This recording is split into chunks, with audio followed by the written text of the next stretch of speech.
Thank you, Chair, and I just wanted to let the members know here, and this is the only opportunity instead of waiting for the governing body, of the passing of one of our Pacific leaders within the South, who was also the father of the Pacific People's Advisory Panel Chair, Sina Alopotia Aiono, and also the father of Kenneth Alopotia, who passed away.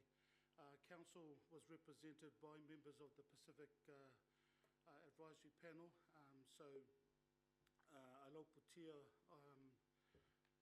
Tolefoa, Kirisamasi, Alopotia passed away, and he was laid to rest on Tuesday, and some of our staff from Council represented the Council as a whole. So I really just want to acknowledge his passing, his QSM. Thank you, Chair.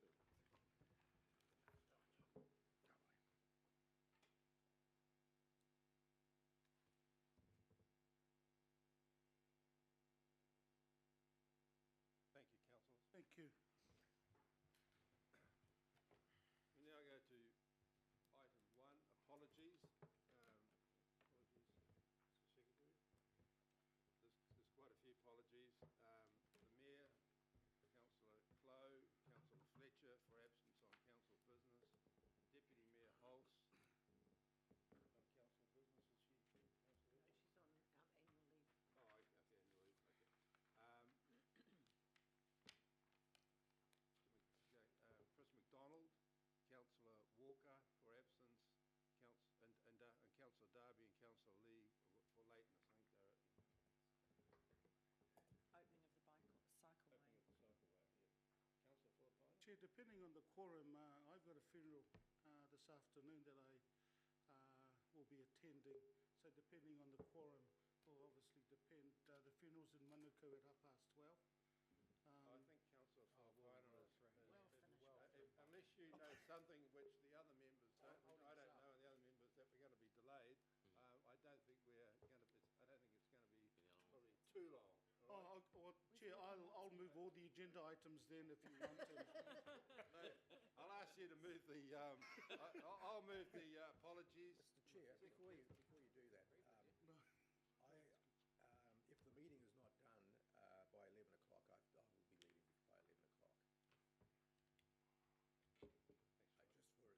We're leaving early, that's all. Okay, so seconded by Councillor Casey. I'll put that motion. Those in favour? Aye. Against? Declare that carried. Thank you. Next item is declarations of interest. There's no declaration of interest being advised.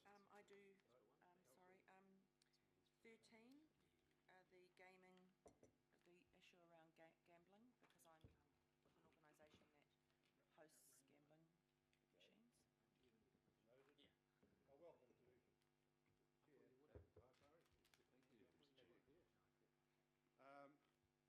Thank you. So that's noted. Councillor. And I'll leave the room at that time. Yeah. So then we go to the confirmation of the minutes of the Regional Strategy and Policy Committee. Confirm the ordinary minutes of the meeting held on Thursday, the 5th of November last, as a true and correct record, seconded by Councillor and I. I'll put that motion. Those in favour? Aye. Against? Declare that carried. Petitions? There are no petitions. We now go to public input, and we have Susan Warren, the Chief Executive of Comet Auckland. How Rawiri, sorry.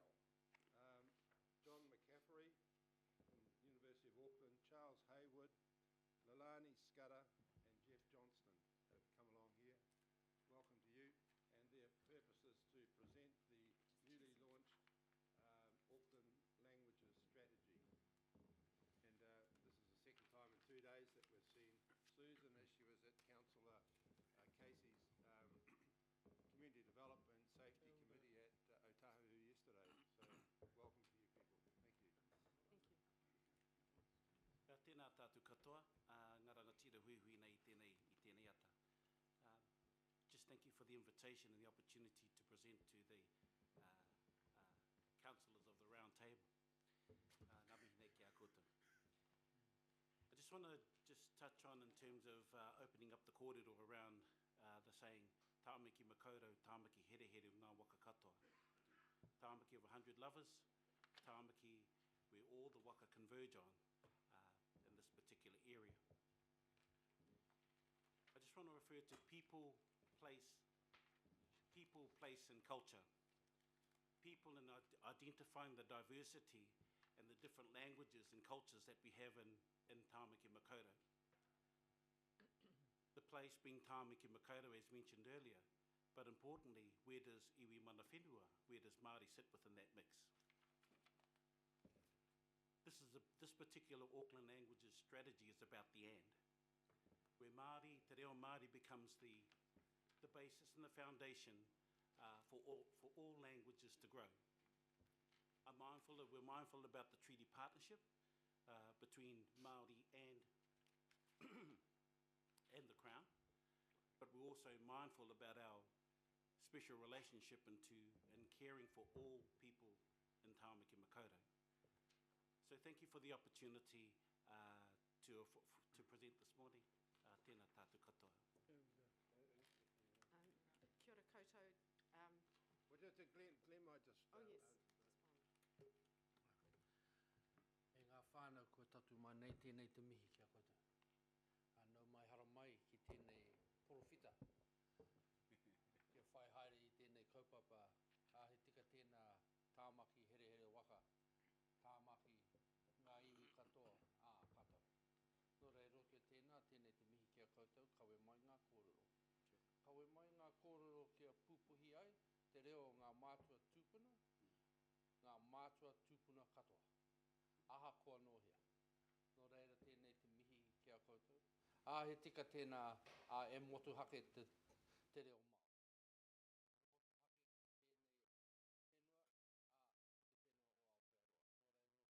Tēnei te mihi kia koutou. A rātou ki a rātou tātou e hikoi tonu anu te matatu whenua. Tēnei te mihi kia tātou. Kia ora mai tātou. Tēnā koe te rangatira me te mōhiotanga, te aitu e rungi a koe, whakarohia bau, ngā mane tētehi o ngā tino rangatira o hauraki o Tāmaki. I just wanted just to briefly add, and apologies. One of the important elements to the strategy, it's about the and. It's about inclusivity, it's about the and, not the all. We're mindful of, in terms of our collectivities that we have and working together. It's about valuing all languages and for all cultures and people to be them. It's about that identity. And we know in terms of the research about identity and how they can help grow within an individual, within a family, and within a community. Nō reira tēnā tātou katoa. Kia ora koutou. I'm just going to very, very briefly touch on this. We came and talked to you, we think it must have been April, roundabout, to bring the draft Auckland Languages Strategy to you. And it is now final, and it was launched on Friday. And so we wanted to bring it to you again, and you have copies of the final document with you. And you'll see that it's bilingual, which is an important part of the strategy, because te reo Māori is our national language. So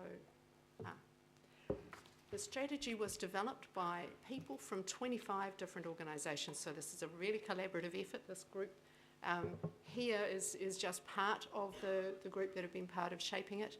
And you can see from the logos in the front of the strategy or on your screen that there's a huge variety of different language interests, different expertise that has contributed to the strategy over 3 years in order to reach consensus around what's important for languages in Auckland. The vision is for Auckland to be a multilingual society. We're already super diverse. We already have 3 official languages of Aotearoa, English, te reo Māori and New Zealand Sign Language. But actually 80% of Aucklanders only speak one language, English. And that's meaning that we're not getting the benefits of our super diversity for trade, for tourism, for intercultural connection within the city.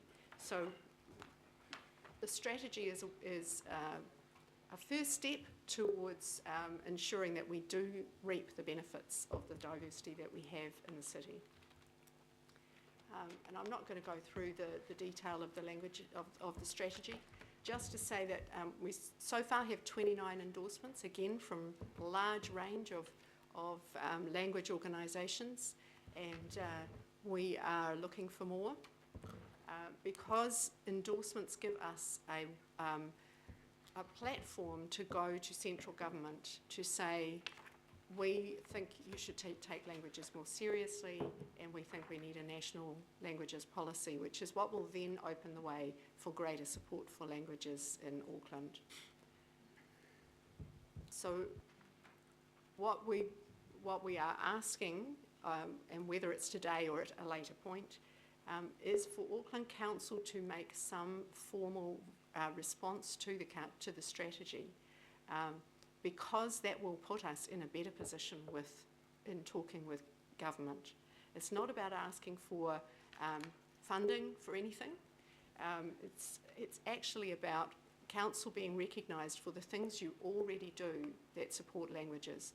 Things like having information on your website in multiple languages, having your voting information in multiple languages, and having the cultural events that our city just rejoices in every year that really celebrate our different cultures. So the things that you already do contribute towards the strategy, and the strategy will be a way of you getting greater recognition for those. So the strategy was launched on Friday, and thank you very much, Councillor Wood, for formally launching the strategy. There was an exciting occasion which attracted about 100 people to celebrate with us, to learn more about how languages can be supported in the city. And we got actually a very pleasing amount of media interest in that too. So another way of attracting people to the positive stories that go on in our city. From that event, there are some actions that have been identified, and we're going to be working with our partners to progress those actions. And we'll be reviewing the document annually and tracking how we're going towards the outcomes in the document. So I'm just going to open the floor to others who may want to add to that little very brief summary. Oh, we can ask maybe any questions from around and from the councillors or members of the committee. But what will happen, we can't obviously make any decisions today, but we will get Captain will look at this document and come back to the committee or Councillor Casey's committee sometime in the new year. So, yeah. So are there any, Councillor Filipaina? Chair, just a comment, and I just like the fact that with the layout that we've got Te Reo Māori on the left and obviously English on the right. So yeah, it is. It sort of helps people like myself at least pick up words that are just to help me learn the reo. So, ngā mihi kia koutou katoa. Thank Kia you. ora. Thank you. It's very deliberate that Te Reo Māori is first and That's- English second each time. That's why I like the whole concept. Kia ora. Cooper? Thank you, and kia ora koutou katoa. I just see in the, I echo those comments from Councillor Filipaina as well, because you often look across, oh, that's what that means, right, okay, that's good, I thought so, or I thought so. The other thing is, I really like the part of the strategy is around encouraging language nests in preschool, because I think, I mean, I've got examples of that in my own ward where I pop in from time to time, and just to see those children are bilingual, but also their mothers are coming in. It's a Samoan language nest, and it's been going for a long time, but what's also developing out of that is the women are being encouraged to take on more education. They're now qualifying in early childhood, they're getting degrees in education, and so it's actually fostering a climate of education in an area in Massey where that wasn't the common thing for Pacific Island women to do, and it has been led by a very strong Pacific Samoan woman. So I think that's the kind of thing, when we get to children really early and we're encouraging speaking at home, that is the real key here, to hang on to the language before you lose it. But yeah, it's great, and it'll be interesting to see the framework and how this can be delivered by multiple organisations and communities. Thank you. Thank you. Yeah, you've got quite a few people have signed up for this. Do you think that it'll be Auckland-wide, or would it just end up just being in certain areas that we'd kind of promote this?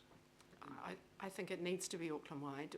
Auckland as a whole is super diverse, so every suburb you look at, there are multiple languages spoken, and there are people supporting languages right across the city. So if we think about our schools and early childhood centres, and also the many community language classes that go on, some of them voluntarily, right across the city. So that actually it is already regional. No other questions. I'll say thank you for coming in this morning and presenting the strategy. At Councillor Casey's committee yesterday, it was kind of the theme was language, and the issue of what literacy standards across Auckland and numeracy standards across Auckland came up, and it's very sad to hear that 40% of Aucklanders don't have literacy standards that are up to an acceptable level. And it's, when you look at numeracy, it's 50%. That's what the figures are saying, yes. So They're the same people that vote. Just kidding. Sorry. no, well, it is. I think it's a very serious situation. So it's something that, as a council, obviously, as Susan says, we're not being asked to put money into this, but it's an advocacy role that we play, and I think there's groups that are working very hard to try and make inroads into this problem and make it for the future, as a better situation for the future. So with that, I'll thank you for coming in, and I'll move that we thank the group, seconded by Councillor Casey. I'll put that motion that we have thanks. Those in favour? Aye. Aye. Carried. And I'll say that Mr. Kimpton will look at the... Sorry? And he'll work with Councillor Casey in the first instance for how it's going to be moved forward as far as the council's concerned. Thank you very much for coming in. Thank you. Kia ora koutou. Right, we now go to local board input, and we do have... before we go to that, I just say that there was another request for public input in relation to item number 12, that is the revocation of reserve status and disposal, but unfortunately we had to decline that request because at this stage we have not made any decision as to the future of the particular piece of land, so it's premature to be talking about disposal of the land until we've made a decision. So that was declined. So the local input, and I take it we've got Hibiscus Bay's chair, Julia Parfitt, here is here in relation to the first item, coastal management strategy. So do you want to talk to us now about that? And then we have also Dr. Grant Gillen from the Devonport Takapuna Local Board, and he said he'll wait till his item comes up, which was that item number 12. He's a very patient man, obviously. So Right. You can talk to your item, and then we'll move to the item after that. Thank you. Thank you. Well, as all of you will be aware, that our local board has had an issue, a coastal issue, that we're dealing with currently, and that's the erosion on Orewa Beach. So we'd just like to have some very brief input into the strategy, and we'd like to say we totally support the strategy. We like the fact that it allows for prioritisation, which is going to be a key. We know that our whole coastline, which is very varied with 2 major harbours, well actually 3. Yes, 3, before I'm corrected. Major harbours traversing our region. It's going to be really important that Council, over the next particularly 50-year timeframe, gets their heads around that one. We'd like to see more allocation of funding, and that's going to be part of our annual plan request. We would also like to say we really like this aspect, and this is something that's being built into the design for Orewa Beach, which has actually received some accolades from the Parliamentary Commissioner for the Environment, for the fact that throughout Orewa Beach there's going to be different solutions for different parts of the beach, and also the element that there's a lot of future-proofing there in the terms of the design. It's not an easy process, however, going through something like Orewa Beach. You have many vested interests, as I've found out and discovered. Today we have our 3rd public meeting with, we started off with immediate stakeholders, residents, and we've had 2 so far very well attended meetings, and I expect a 3rd. You have some misleading statements made. We had the local press coming out with supposedly a representation visually with people holding hands of what encroachment might occur, and as at this point anyway we don't have a fixed position. But our board would like you to know that we believe that this should be a region-wide responsibility, because it's very much a regional issue, and it becomes very difficult just in terms of staffing in our own local board area to be able to run the type of public engagement sessions that people today demand and expect. So we're very pleased that this is top of your agenda, and we'd like you to really ensure that there's sufficient funding to really look at those high strategic areas, and particularly that prioritisation process should look at the assets in the beach, the usage of the beach, or the coastal area that's involved. So thank you very much, Mr. Chairman. I said it would be short and sweet, and we'd just like to say we acknowledge what you're doing and we totally support it. Just before you depart, or just before you go back to seat, I'll just say that Councillor Watson's got a question. Okay, thanks. Just in terms of that region-wide strategy and the prioritisation that arises out of it, perhaps you could just make a comment in terms of what work's already been done. It's not as if in a number of instances, and certainly the one you're familiar with, where we're starting from ground zero.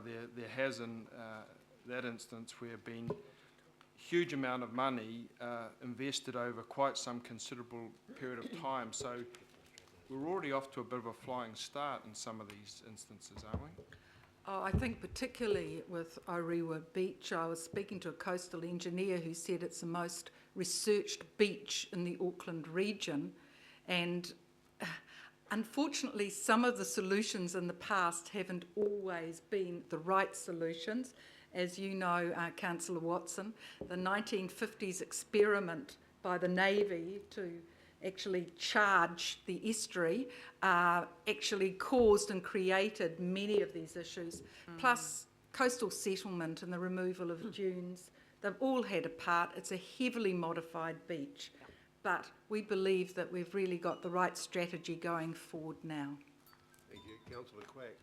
Yeah, perhaps not so much a question, but as a comment around erosion. And I think it's important that we don't confuse sea level rises with erosion. They're 2 totally different things, and it doesn't mean to say just because it's low-lying that it's subject to erosion. If it's not low-lying, it may not be subject to erosion. I think we need to get that clear. And you know, in the Bucklands Beach area, for example, there's been widespread erosion around that area, including the cliff that fell down and took away with it part of the former mayor's house along Clove Valley Road. And, you know, those cliffs are high cliffs, but they're still subject to erosion. So it's just not low-lying land that's subject to Oh, erosion. no, well, I think that's reinforcing your position, councillor Quacks, and He should be in Paris. And it, it's Someone's gotta good to run know the city. that keeps that uppermost in our minds as well. Thank you. Councillor Cooper? Thank you. Just, sorry, just a side comment to the acting mayor at the moment. I think for me, I mean, a big part of my waters is a coastline, but also 2 coastlines. And I think having the compartment management plans is going to be a good way of dealing with it, though it's going to be quite a process because we have so many communities involved. And I guess that's going to be the issue, is we're talking about a regional coastal plan, but there are going to be very big variations upon how different communities want their coastline treated. So that's going to have, we're going to have really sensitive management of how that happens. We're having the same issue with seawall falling down and undermining probably the only reserve in Huia at the moment. So I think that is an issue. I live on a cliff myself. It's all starting to fall away up in West Harbour. So, you know, there's a lot of issues we've got to face, and I think if council do what they can do, there's going to be other things that just, there's nothing we can do, and we're going, I think as a coastal city, we're going to have to accept that there is parts of the area that will be uninhabitable, unfortunately. But anyway, this should go some way. That's absolutely acknowledged by our local board. Turn that into a question. No, I can't, I'm sorry, I wasn't, oh. Sorry, I'm sorry. So I'm never quite sure, Mr Chairman. Sometimes we have statements, sometimes I didn't think that Mrs Parfitt is not the writer of the report, that I could ask her a question. We haven't got the report. It's up there. Okay. Okay, but Well, I I'll think, move the report well, then, well, so we can you talk could about it. ask Councillor Parfitt, is she available to go to other areas of Auckland once you've done Rotary Work? And you can Well, lead the way, I've certainly learnt a lot about engagement and consultation, which I'd love to share with anybody. That's important. It is course. important, Yep, so it is you can important. share it. I think the whole idea is that you're as open as you possibly can be. Gotta tell the Councillor truth. Penrose. Yeah, it's the comment, thanks, Chair, and Councillor Quacks actually made a comment in regards to the difference between the sea level rise now and of course the more regular storms that we're having. And I totally agree with you, Julia, that it should be a region-wide approach because, you know, right across our coastline, right across the region, we're all suffering it. And I know there's some huge work going underway up the south in particular as we go forward. But so early next year, Mr Chair, is going to be a challenging year for us as we make some hard calls, because last night, at the residents' meeting last night, whilst it's contrary to this particular item, it was around grade separation. You know, we've got nothing in there for grade separation, Right, which well, is... we can't get into that one. But what I'm saying, Mr Chair, is, you know, it's going to be an interesting year next year, but we need, I think, 20 million, wasn't it, Julia, for your 20+ million for your seawall rebuild, isn't it? At this stage, we're doing it in stages, so it's about... Overall, 20+ million? Well, through the fullness of time, but I think it's, at this stage, we're looking at a quarter of that figure, if not a fifth. For now. Now. Thank you. Mr Wilcox, and then and then Councillor Cash. I suppose I just want to know Moved it. what happened to the reef idea. Oh, shit. I'm sorry, we've got it sitting up. There was a group that, under the Rodney District Council, had some funding to do some preliminary work to look at a reef option, an artificial reef. At the moment, I understand their position is stalled because they don't have sufficient funding to go through with the resource consent, and of course they would need to raise the funding. But our senior coastal engineer from Tonkin Taylor, that is handling this application on behalf of council, has actually made the point that while it might address some of the issues of Orewa Beach, it's not a silver bullet, and it won't actually in any significant way affect what's happening there in terms of erosion. Thank you. And Councillor Cashmore. Yes, thanks. Julia, being also an area that has a large amount of erosion as well, and I think the Franklin Local Board is also supportive of regionalisation of this coastal erosion management. What's your budget for that, and would you sort of be advocating your budget gets rolled back into the regional program? Already that decision's been made. I think all but the Ōrākei local board agreed to pool their budget to actually help with addressing these issues. So that's already, to my knowledge, or maybe Dean has an update there, that we do have a pooled fund in which to draw from. Of course, it's not enough to actually address all issues. That's why your prioritisations are key. Thank you, Councillor Webster. Oh, just very quickly, Julia, look, I do that, I do a slot on Monday mornings on Times FM. So I actually mentioned it the first week that you were doing it, but if you keep me informed, I can sort of mention it on Monday. Oh, thank you very much. We've got, as I said, this afternoon we have a consultation, but we're planning one to actually address the issues, because there's different solutions, showing people on the beach exactly what the profiles would look like for each of the solutions. Because I think that visualising something is far better, and because it actually includes a walkway as well, there's a little bit of concern there as to exactly what's happening. So I think it's really important to get the message out. So just drop me a line and I certainly will. Okay, well, thank you. I'll move that we thank Mrs Parfitt for coming over. Move that. I'll second. Seconded by Councillor Webster. I'll put that motion. Those in favour? Aye. Against? Carried. Well, you've done a very good job. Thank you, Julia. Oh, well, thank you. And you maybe just take a seat at the table there if you want while the items are dealt with. It'll be pretty quick, though. It'll be a pretty quick item now that you've led the way on it. So thank you. We'll now get the officers come up to the table. We've got Sarah Sinclair, Paul Plonick and Natasha Carpenter. They're the writers of the report, and the full strategy was emailed to you people, to the members of the committee. But I think, thank you, and the PowerPoint presentation, so now we're in your hands. Thank you. Yeah. Thank you very much, and thank you for the stated support. So to introduce us three, I'm Sarah Sinclair, your Chief Engineer. Paul Kleinack is the Manager of Coastal Services, and Dr Natasha Carpenter is our Senior Coastal Engineer. As part of this team, we also had AT and Parnuku and John Moore, our Chief Sustainability Officer, but I'm afraid they're all apologies for this morning.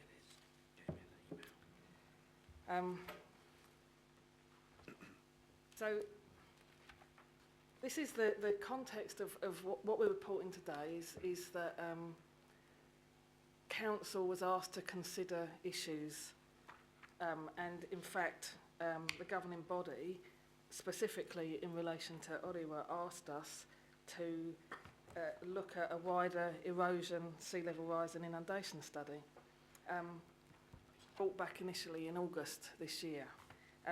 At this stage, I must point out that the title of the document appended to your brief today must change. It's a plan for how we develop a regional approach to erosion, sea level rise and inundation. We called it a strategy because it's a strategic approach, but it's not a strategy in the context of Council's strategic plans, which follow a legislative process. So we are going to retitle it, and it's not a formal strategy, so please bear that in mind.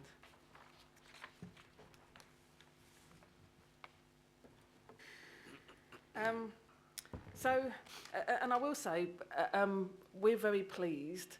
There was a concurrent requirement by Dean, our Chief Operating Officer, and this committee to look at a regional approach, and that has really served us well in terms of the Parliamentary Commissioner for the Environment, who's commended Auckland, which I'm going to touch on again later. So we're very grateful that everyone has come together at this time to say, let's look at something regional.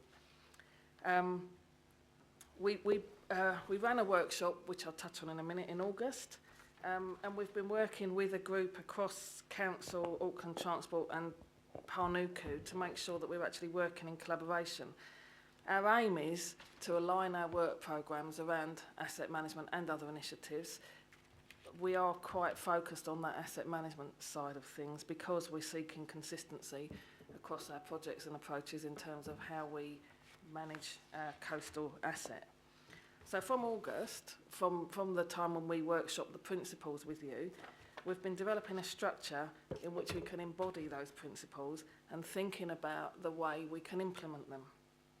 So I apologise for the poor presentation of the document itself. I hear it didn't come through well in the copy, but you'll see from the document that we haven't come to you with a decision to consult on in terms of how to do strategies.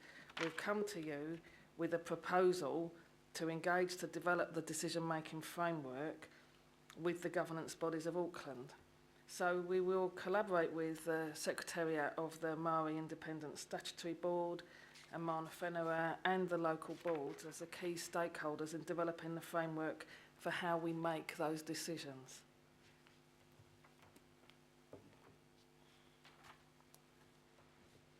The principles are put into the document, the ones that we workshopped, in a table. What we talked about for those principles was implementing them through this regional decision-making approach and using strategic plans to implement them, and then developing some supporting policy and technical tools. The principles themselves are very much in line with the RMA, Local Government Act and New Zealand Coastal Policy Statement, really about thinking long-term and bringing our stakeholders with us. And we recognise that other councils, when they've sought to address the wider coastal issues of erosion and flooding, haven't always brought the stakeholders with them, and that's not something we want to do ourselves. So we're proposing significant engagement. We're starting with supporting presentations to local boards and Mana Whenua, because we need specific engagement in terms of the decision-making framework and the ultimate strategy document. Once we've completed the decision-making framework, we'll bring the document that you have appended into a guidance document of how to undertake the regional approach to erosion, sea level rise and climate change effects, and bring it back to RSP with a new title. That will effectively be the guide of how to do coastal compartment management plans, which have been identified as the vehicle to deliver. We do envisage that each plan will have separate engagement, because each coastal compartment plan will be different, dealing with different issues and different stakeholders. And some projects will also be done in isolation of those CCMPs, and again will require separate engagement. We've also got other engagement, particularly from the Chief Sustainability Office, to raise awareness of the issues that Auckland is facing with the public. And we'll need a much wider approach to that, which is part of what we've talked about in an overall communication plan. We've also used our collaboration with AT and Panuku as a lever to help us discuss preparedness with asset owners. So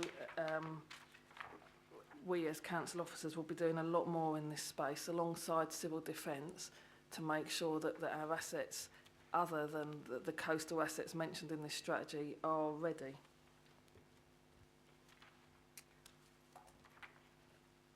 So our implementation plan, our way forward, which is what we're seeking approval from RSP to go ahead with, is this: to raise familiarity with the strategic approach followed with our stakeholders, to work with our stakeholders to develop that decision-making process and consult on the final strategic approach, to develop some policies and guidance tools, and to start work on those CCMPs. There's a project programme in the back of the document, so you'll see that we've got fairly ambitious timeframes to get all of this stuff done. And the OIWA approach referred to by the local board chair, Julia Parfitt, is actually on this slide, showing those different area approaches that can be taken through a coastal compartment management plan approach. I think it's worth concluding that the Parliamentary Commissioner for the Environment applauded Auckland's approach in terms of thinking about these issues, and developing a plan of how to deal with them, and noted that we're ahead of the rest of New Zealand in this. And we're doing it in an open way, bringing engagement in into the framework of what we do, so that we can make good decisions.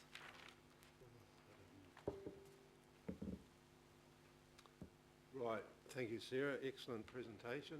And I just want to say that Mr. Kimpton has talked to the others, and he's come up with some different wording to take the word strategy out. So, Oh, sure.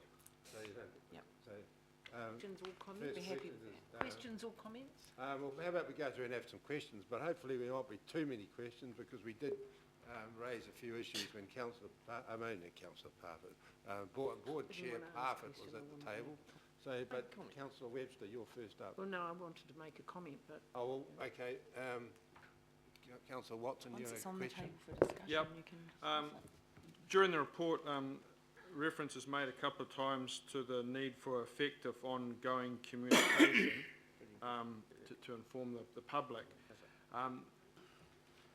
On the basis of what's happened with ORI, where there's ample scope for that to occur with local papers in our Auckland and council-generated press releases that wouldn't impinge on the budget that's hugely necessary for the actual works itself. Am I right in assuming that? Yeah, I think certainly that the public engagement needs to be a variety of media and not just project specific. So, yeah, very much. Thank you. Through Right, the chair, now sorry. Councillor Casey, you have a question? Yeah, it was just to make sure that the social considerations, which are hard to measure but are intrinsically important to just about everybody who lives in Ori. Well, you mentioned it, Julia, the great interest. And one of the things that isn't in your strategy but is important to say out loud is that access to the water for children just to learn to swim is quite critical in this country. Through the chair, I think Officer Greg Holland sitting behind me actually made the point that the growth of Auckland is directly related to our environment. People move here because of the environment. So of course that's a massive consideration. But we're not developing the decision-making framework. We're asking you to help us develop that decision-making framework to make sure the important things are brought in. Good. And now Mr. Naipara. Kia ora, Mr. Chairman, just through you. I mean, the change to A is, I think, helpful, because I was somewhat confused about adopting a strategy, and then we were talking about a whole lot of engagement on a strategy, and I'm thinking, well, what are we adopting if we haven't even done that? So that clarifies that then, I guess, is that it's the framework to develop the strategy? Okay, thank you very much. Sorry, can I think the other thing to remember is that these are local, it's a strategic approach to local issues to do with erosion. It's not a region-wide strategy we're talking about per se, but we have an approach. We want to take this coastal compartment approach, and when we think about a coastal compartment, for example, that Ariwa beach length, we need to be quite strategic in that sense that we're technically strategic around how we deal with those issues, taking into account environmental, social and other outcomes. So that's the sense that we're using the word in, not in a policy sense. Yes. At the region-wide level. I think, just through you, Mr. Chairman, the confusion was to approve the coastal management strategy. Yeah. An A. Yes, and so there was... Through the chair, what we want you to approve is us getting on with it. I understand that, but it reads like you're approving the strategy before it's even developed. Yeah. And so there was an opportunity to get the wording clearer, and we've now, this is approval to get on with it. Yep. Okay, Thank so you. the motion's moved by Councillor Okay, before you go, just Oh, you a got a question. Yeah. I think Councillor Got a comment? Cooper had a comment as well. There's a question still. I still quit. Well, I want to ask a question. You asked a question, Councillor. Thank you. So, in terms of the impact of climate change on coastal erosion and inundation and so forth, how much uncertainty, despite what we're hearing, and some of it seems to be quite worrying, but how much uncertainty is there given things like tectonic deformation, earthquakes, land shifts and so forth, around how much sea level rise is actually occurring currently? Okay, through the chair. So sea level... And the work that you're doing will help us address those issues. It will. I will say, through the chair, I've been a coastal engineer for 25 years. When I started, we were using rates of sea level rise to make sure that our designs worked. None of us knew at the time why the sea was rising, but we knew that it was rising measurably in 1990 when I started work. So we were actually using rates of sea level rise then. The understanding what caused it came later, but the sea is rising and has been rising for some time. The rates of rise are more uncertain, but they're actually, on the scale of things we can manage versus not manage, they're less unpredictable than the movements of the tectonic plates in terms of their effects, which is why we are seeking to bring in some of that management into what we do. Thank you. And Mr. Wilcox, you got a question? Yes. I'm just trying to line this up. How does this match into Te Takutai Moana 2011? Coastal, Marine and Coastal Areas Act. Well, do you want to answer that one? Through the chair again, broadly that fits with some of the regulatory framework that Sarah explained that we need to apply to our thinking. So we went through the Resource Management Act, New Zealand Coastal Policy Statement, some of our regulatory planning, including the Foreshore Seabed Act. Those are critical things that guide or direct what's appropriate to consider. Those things are going to be balanced against the community expectation and balanced against some of the technical, I guess, limitations or requirements of what we can promote in those environments. Those are things that we'll need to unpack with our decision-making framework that we're going to develop, and that sits really closely with some of the public education as well around what we're being directed to consider, what's appropriate in that respect, and what some of the limitations might be. Yeah, I have got a few questions, Chair, if you don't mind. So 31, I just want to ask you, do you think we're scaremongering people? I mean, you know, a meteor might land here today. I mean, there's all that kind of thing, I mean, I'm just trying to get that. Because the question I'd ask is, how many people actually know that they're 5 metres below mean high water springs, 10 metres above in high water springs, all of that? I mean, how many people know? I mean, I've seen it on our GIS system, but how many people actually know that? It's not on a limb. There's nothing there that tells you you're going to get flooded in 20 years. Through the chair, you're right. It's not on limbs, and part of the reason that it's not on limbs is that we know that we need to raise public awareness before we do anything like putting it on limbs. So this is part of that public engagement piece. I think it's fair to say that the Parliamentary Commission for the Environment report, which looked at the figures that we're using, made the point that the change hasn't all happened yet, and it's good that we've got time to plan for it. But that isn't scaremongering. That's really thinking about the long-term sustainability of what we do. A major part of that has to be bringing our stakeholders with us, which really pushes back to a significant rise in public awareness of what these issues are that we have to deal with. And my final question regards, and it again lines to the Takutai Moana, and it's regarding to those Māori landowners that actually do own coastal areas.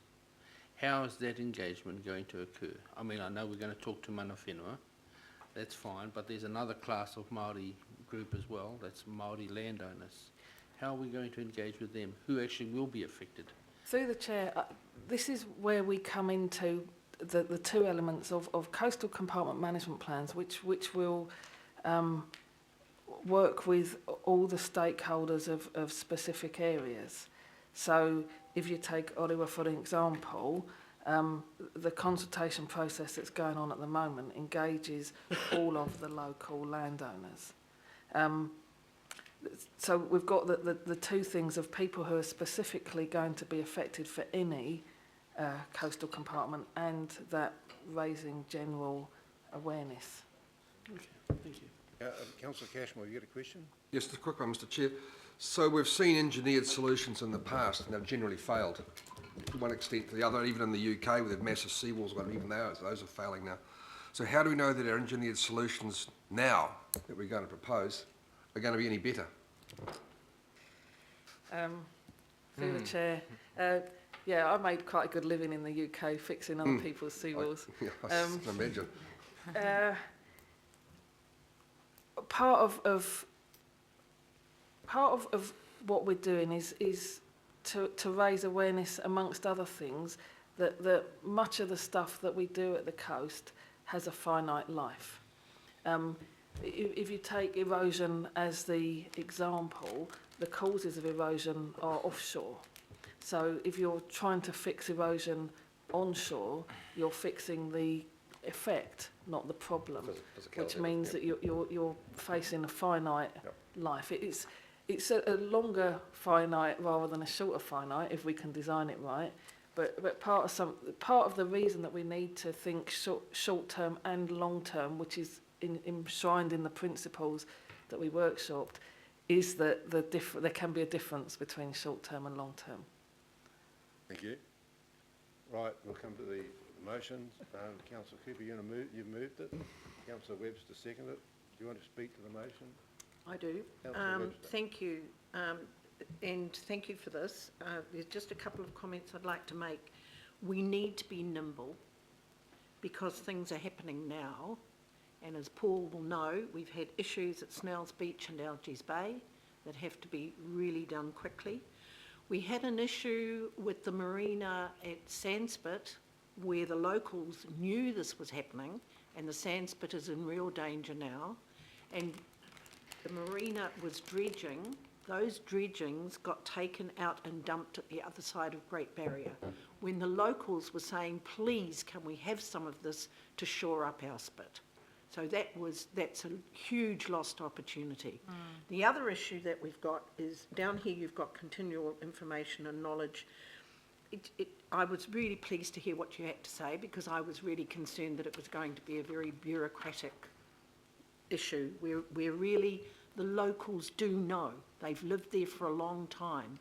When we had an easterly storm on a high tide at Snells Beach, it took the council many months to actually come up with a solution to fix that. And in the meantime, private property was in danger and we lost the walkway. So, you know, we have to be quick and we have to be nimble. At the moment, we're facing a weather pattern which this year, unlike last year, will bring more westerly winds. I mean, you know, I've farmed through this on the west. We will have more storms in the west than the east. Last year it was the east, which took out Snells Beach and took out Orewa. So these are the issues that we really have to be very quick. The other issue that we've got is our tree rules. Everyone wants to protect Pahuta kawas. The Pahuta kawas on cliffs actually need to be managed. If they become top heavy, they need to be thinned. If they become top heavy, there's a risk that they tip over and they take that with them. And I've seen that. We've got trees along where I live. There's a tree right next door to us where the engineers told these guys when they moved into the house to make sure they thinned it out. Let it grow, but thin it out. They've thinned it out. New people have come along, they haven't done that, and it's now thickening up. So we have got some real issues with the tree rules, that you're not allowed to do anything, with coastal erosion, and as you say, it's not just a case of low-lying, it's cliff edge as well. So Paul, you're all over this as far as I'm concerned, so I think we've got some real issues, but it's a case of being nimble, getting out there, talking to our communities, because they've lived there for a long time and they know. Councillor Cooper. Yeah, I just want to support the issue around trees, around the Luckin Point in West Harbour that had been planted with pines, and those huge pines are falling into the Henderson Creek and ripping the cliff away. Absolutely. But that's consistently, it's Esplanade Reserve, and I think we need to really look at those issues. If they're native, it's a different story, but massive pines just ripping away hunks of cliff and also becoming a hazard in the creek where yachts are actually being brought from yacht makers down the creek,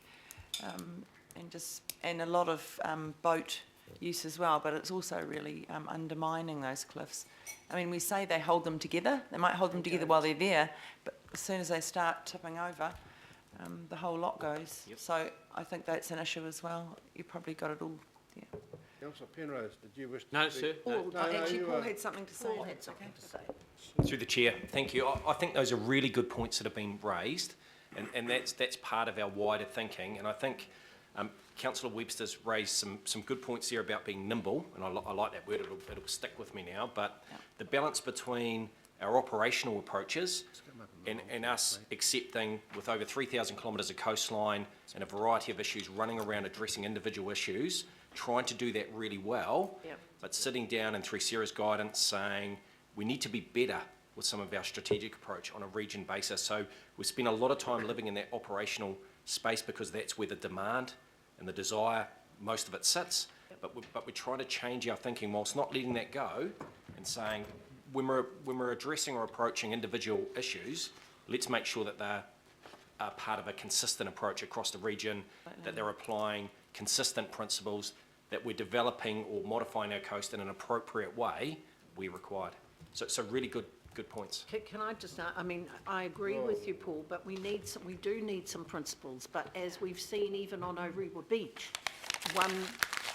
one thing isn't going to fix it. It's going to need several different things. So if you take that around the coastline, you know, particularly around, I mean, the Kaipara's not going to be the same as the East Coast beaches in the north.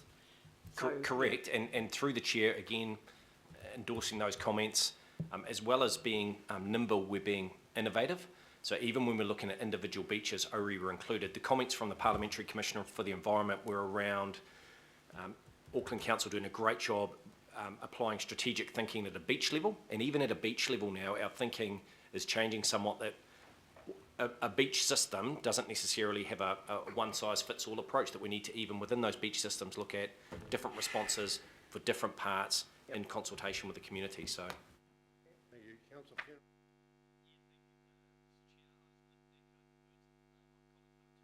Because, as you know, Paul and Sarah, we've had discussions, robust discussions out the south in particular, around erosion and how we've dealt with it. And I just want to say that, put on the table that, you know, we've got to work closely, as Councillor Webster said, with our communities, because, you know, there's communities there, slash investors, slash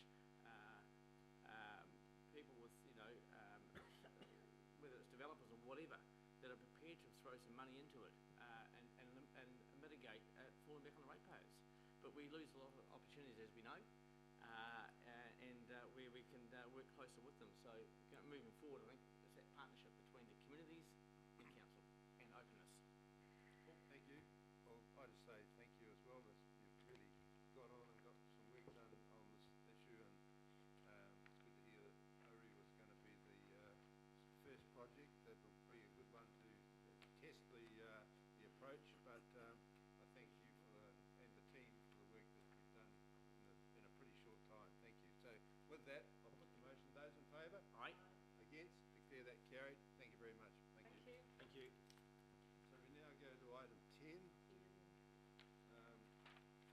National Policy Statement, Freshwater Management, Update to Auckland Council's Progressive Implementation Plan. And officers here, Christopher Holland, Manager of Natural Environment Strategy, and you've got another officer. That's right. Thank you very much, Councillor. Yes, and thank you very much for having us here today. What we're doing is, this is around our for the adoption of our progressive implementation plan for implementing the National Policy Statement for Fresh Water. This is a statutory requirement that we need to be putting through before we get this going. One of the things that I'd like to also say is thank you very much for your involvement in this process, because as you see, what we're doing is well, actually, first of all, I'll introduce the people. Greg Holland, Manager of Natural Environment Strategy, and I have Andrew Sholland beside me, and he's the Program Manager for the National Policy Statement. But, what we're doing here is, as you can see, like a decade-long process, and we're relatively at the beginning of it, and working across the organisation and across the council family from an operational asset perspective through into a consenting side of things, and working with mana whenua and community is vital to have this process achieved. We will be coming back to you periodically through this process to seek sort of advice and clarification as we go through. So having your engagement in this process is really important for us, so thank you very much. So I'm just going to hand across to Andrew Solomon. He's going to provide a few updates and a few points that he wants to clarify into this process. So thanks, Andrew. Thanks, Greg. Morning, councillors. So as Greg said just now, the paper seeks approval to publicly notify a progressive implementation program. Now, that is a requirement of the National Policy Statement, so it's a regulatory requirement. A progressive implementation program is required where the council decides that it's not possible to fully implement the National Policy Statement by the end of this year. Now, to fully implement the National Policy Statement, we would need to have changed all our plans to introduce objectives and limits for all the freshwater bodies around the region. That's a big task, and it's not feasible to do that given where we're at in our planning cycle. This was a decision that the council took also in 2012, that it was not possible. We've been required to review the progressive implementation plan following changes to the National Policy Framework in 2014, and so we're just saying again it's not possible to fully implement this by the end of 2015. Now, the government expected that, and it gave councils up to potentially 2030 to do that. So there's a recognition that it is going to take a period of time. We don't want to rush it either. This is something that we need to work through with our communities, because there's broad implications of setting limits for freshwater. So the format that we've adopted for this progressive implementation plan that we're proposing is based on the one the Waikato Regional Council put forward. Now, they adopted theirs in October of this year. Northland, just so you know what your neighbours are doing, Northland is set to adopt theirs shortly as well. What we've proposed gives a high-level indication of the timeframes that we would be updating our plans to make them consistent with the National Policy Statement. And as Greg said before, it's a program that's going to run for about 9 or 10 years. And what we're doing is we're aligning our work with the rolling review of the Auckland Unitary Plan, which will create windows of opportunity to change plan provisions to introduce freshwater objectives and limits. By aligning ourselves with that rolling review of the Auckland Unitary Plan, it allows us to make those changes in a timely and efficient way. We've had I'm reminded of the phrase, the second mouse gets the cheese. Auckland Council's been busy in the last little while with its amalgamation and its unitary planning process. And we've got the opportunity now to look on and see what other regional councils have been doing. Implementing the National Policy Statement is a very resource-intensive process, and what we need to do is, what we're suggesting through this progressive implementation plan is making sure that we take advantage of the work that the council is doing across its various units, the work that Auckland Transport is doing, Watercare is doing, the Unitary Plan team is doing, and we just align what we're doing as much as possible. So this program is largely about horizontal integration, and we're seeking to take an agile, if you're familiar with the management framework of agile management, or it's an adaptive approach to working through the national policy statement. So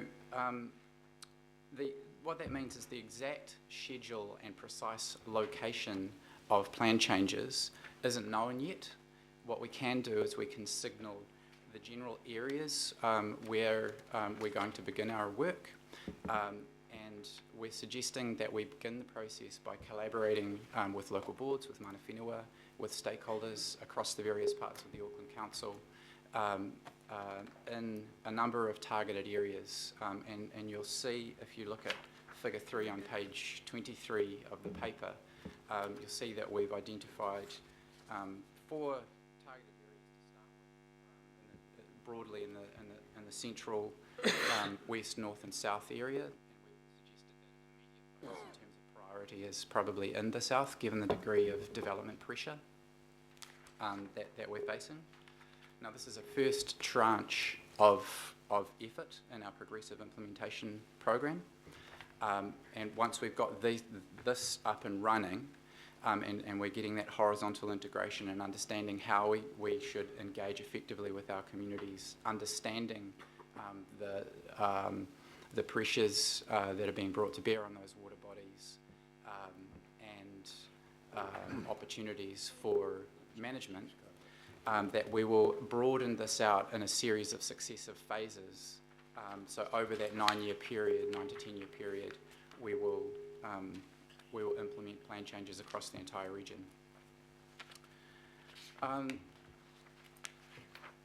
What we're also saying is it's proven, we've spent a couple of years now looking at the national policy framework and understanding it technically and what it means in an Auckland context. And we're getting a lot of, through that process, we've had a lot of feedback that suggests that different communities around the region have got very different needs. To give you an example, in an urban environment, a highly urbanised urban environment, where you've got a fully engineered hydrology, where you've got a lot of stormwater and wastewater networks in the ground, you've got a lot of land is already developed. There are potentially very few management options. You might already have an awful lot of investment committed and in train. There are fewer opportunities for you to potentially engage openly and collaboratively with the community, saying, here are all the options that you could take, because many options are already locked down. So what we wouldn't want to do is overpromise and underdeliver in terms of the degree of community engagement possible in a situation like that. In other instances, perhaps when you're in a rural area where there are more opportunities for different management options, it would make a lot of sense to collaborate more openly. Now, what we're saying is, rather than prejudge exactly how we're going to engage with communities or what frameworks we're going to use, what we would like to do is begin by engaging in this, what's called a catchment accounting phase. That is, again, also required by the National Policy Statement. It's a bit of jargon, and what it basically means is figuring out where the sources of contaminants are, how they're changing over time, who's taking water, when and where, what management options are in place, what networks, what engagement do you already have in place with communities, all those kinds of things, understanding the current state of freshwater pressures, all those things. As we go through that process, we'll build relationships and understand a little bit more about how we need to engage with those communities. And we will work with them to provide advice back to you. And that's what Greg was saying at the start, is we're going to need a lot of advice and engagement from you as we go through this, because it's quite a democratic process, the freshwater framework. It requires a lot of kind of innovative ways of engaging with the community, and we're going to need a lot of direction as we go. So just signalling that we'll be in touch with you periodically to seek advice, to seek decisions on advice about how to take in particular parts of the region the knowledge that we're gathering and then actually turn it into statutory planning frameworks and limits. I'll also note as well that we're required to report annually on progress against the Progressive Implementation Plan. So in addition to coming back to you and giving you progress updates as we go and getting your direction on how you'd like us to engage in particular areas, we will be reporting annually on our performance. And as well as that, the National Policy Statement requires us to make sure that all the monitoring data that we have is publicly available in a digestible form. So we're working with the Research, Investigation and Monitoring Unit about how we can make that transparently available to the community as we go. And there's a range of options for that. I think the last point that I'll leave you with is I mentioned that this is a program about horizontal integration. So we are working hard to across the council family to line everybody up. But it also involves, by necessity, a lot of engagement with mana whenua. Now, what we've been doing is trying to work with the Kaitiaki Managers Forum as well as the Governance Forum, and that I think the Watercare has set up. Yep. And also been trying to engage with Te Waka Angamua about how we design a framework for engaging with mana whenua in a way that respects our treaty partnership. So what we're suggesting is a three-tier approach. So the program has got three elements. There's an executive steering group, which is kind of governance and strategy making. There's an operational cross-council group, and there's targeted areas and engagement on the ground. And we've got a kind of a generic framework for engaging with mana whenua at those three tiers. And what we're wanting to do is continue to work with mana whenua over the next few months in the startup phase to just refine that as we go. We're doing a full review of our program's startup phase early next year, and we'll report back to you after that with any advice about tweaks or changes to that approach. Thank you. That's excellent. Councillor Webster, you got a question? Just a couple of questions, and thank you for this. I don't see any mention in here of the Integrated Kaipara Harbour Management Group, who's done a lot of work in the catchment of Kaipara. So we don't want to be reinventing the wheel, and also the Maharangi Action Plan. So those are two areas that there's a lot of work has been done, looking at those two catchments. So hopefully that's what you'll be doing. Yes, so through the chair, yes, absolutely. And as Andrew pointed out, what we're trying to do is work with those existing groups. So it's identifying those, and we do know about both of those, and understanding what it is that they bring and that we can lock in and start to build the process. So it's not about creating any new institutional structures within the organisation that will be resource heavy, etc. It's using what's already there. Thank you. Thank you. Mr. Walker? Thank you, Chair. I've got a few questions. The first one is, how does this process that we're going to go through, how does that align to D1 of NPSO OF? D1. Tangata whenua. Sorry. Kaupapa. I don't have a copy of it in front of me, but having worked with the Land and Water Forum on this, the framework that influenced the design of those policies was based on Te Mana o Te Wai. Now, in Auckland, I think there's a little bit more of a focus on Māori rather than mana in terms of the water bodies. As I said, what we're really keen to avoid is prescribing a centralised approach to engagement with mana whenua that doesn't work for mana whenua or that's clunky. So we're totally aware that mana whenua need to be involved both at the flax roots in terms of what the marae and hapu level about what people are actually wanting in terms of engaging in their water body, but also at that kind of generalised level about the general approach. So we're stepping gently into this, and we're wanting to design a system that works at multiple levels. I think someone just put the NPS here. And if I could sort of add to that through the chair, we don't want to, in the spirit of this process, we don't want to predetermine anything with any rigid structures around it. That's what we're saying. We need to go out and we need to work at that level and build those and structure those with mana whenua at the sort of Rohi and Hapu and Marae level. That's what we want to focus on. And it is about this gentle approach as we go through into this. Yeah, because one of the reasons I ask about that is because D1 also includes hapu, which then translates further out to marae and whānau. So my next question is regarding Y2358 and the finding that Māori who still had in possession streams and freshwater bodies in some way either possessed them or translated into an English translation, in a sense owned those water rights. How are we going to deal with those people?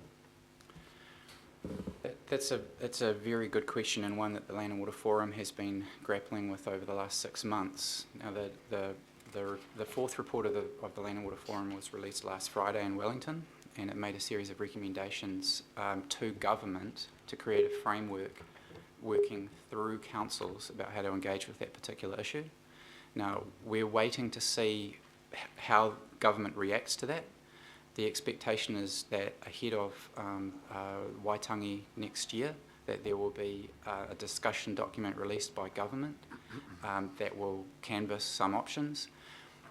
They may not be explicit on this point. They may choose to spend more time working with iwi leaders and to iwi, but we're expecting a little bit more clarity as to how we deal with those issues coming through government now early next year. And that's another reason why we don't want to rush too fast into setting up approaches, because this is a fluid area at the moment, and that is a particularly thorny question that you ask. Yeah, and the reason I ask that is because I know there's not many, but there are. Come on, I can just ask the questions. I think we'll Yeah, okay. So the question is then, so we will be analysing the government's statements, and then we will be talking directly to those people who would be affected by such claims as Y2358. Is that what you're saying? And the direct engagement with mana whenua will be through the context of the framework that we have now. I think broader questions raised by Y2358 and Schedule 2 of the treaty are ones I think probably more for this governance body to deal with separately. So as we come back. Oh, well, we'll leave Y2358 to the council then. Right. Thank you. Councillor Casey. For as long as I've been on Auckland City Council and Auckland Council, I've been on the case of water care to clean up the Meola catchment, and I'm resigned to the fact that until and if and when the central interceptor is actually operational, which is now, every time they come, there's another year added onto it, that there is absolutely there's no potential for real change in the freshwater catchments in Meola until that happens. So I'm just a wee bit worried about public expectations in that catchment area. If you're going to, I'm not sure how your E in the report relates to anything up there, but this E here says that you're going to increase the focus on whatever front end engagement is, and that includes with communities. So if you go into the communities in the Meola catchment to talk about the state of our waterways, how can you then time that any earlier than the central interceptor working? Sorry, it was a long question, but you got it. No, through the chair, absolutely, Councillor Casey, we get that, and that's probably one of the thorniest issues, and it's that setting expectations and understanding, because as Andrew talked about at the beginning, a lot of these things are around asset management, around the hard structures that are put in urban areas, and those asset management programs are already put in place, central interceptor being one of them. So it's about how do we work with the communities to get them engaged in that process, and understanding that this is a time frame process. So while we will be looking at putting limits into plans by 2025 as required, we then also have to look at time frames for those limits to be met, because in urban areas that's going to be a significant issue. Did you want to elaborate on that, Andrew? Yeah, I guess if you take an example of somewhere like, say, if you look at Greater Wellington, they've got similar issues with their harbours and dealing with wastewater overflows and so on. They're slightly ahead of us in terms of responding to the NPS just because of where they were in their planning cycle. When it came out, what they're looking at the moment, from we're keeping in touch with what other people around the country are doing. What they're looking at is saying, okay, when you're dealing with wastewater overflows and the relationship between a stormwater network and wastewater, you need to look at cycles of asset investment and renewal, and that will be the backbone of your response to lifting water quality. And there will need to be a lot of engagement with the community around the timeframes that can be, that they can reasonably expect for getting outcomes. And that's one of the reasons why we say, rather than preempting and saying across the board, we should promise a fully collaborative approach. What we should do is promise a fully collaborative approach for working together to understand what's going on, and then we're going to need to work through you to get advice about how we take that through into a statutory planning framework that commits us to investment and so on, in particular rules. So we will need to have a lot of dialogue around that, and but we will be able to lean on the experiences from other regions around the country about how we manage those expectations around timeframes. And Watercare is actively engaged with us in working on this issue, as well as at the national level through the Land and Water Forum. And the framework that we're expecting to be implemented a little bit more over the next little while does give some signals about how it will take a long time to turn around some of these urban water management issues. So just to be clear, when you start your community engagement, is that staged as well? Because I know that you're staging your plan, but is the community engagement starting, regardless of which area it is?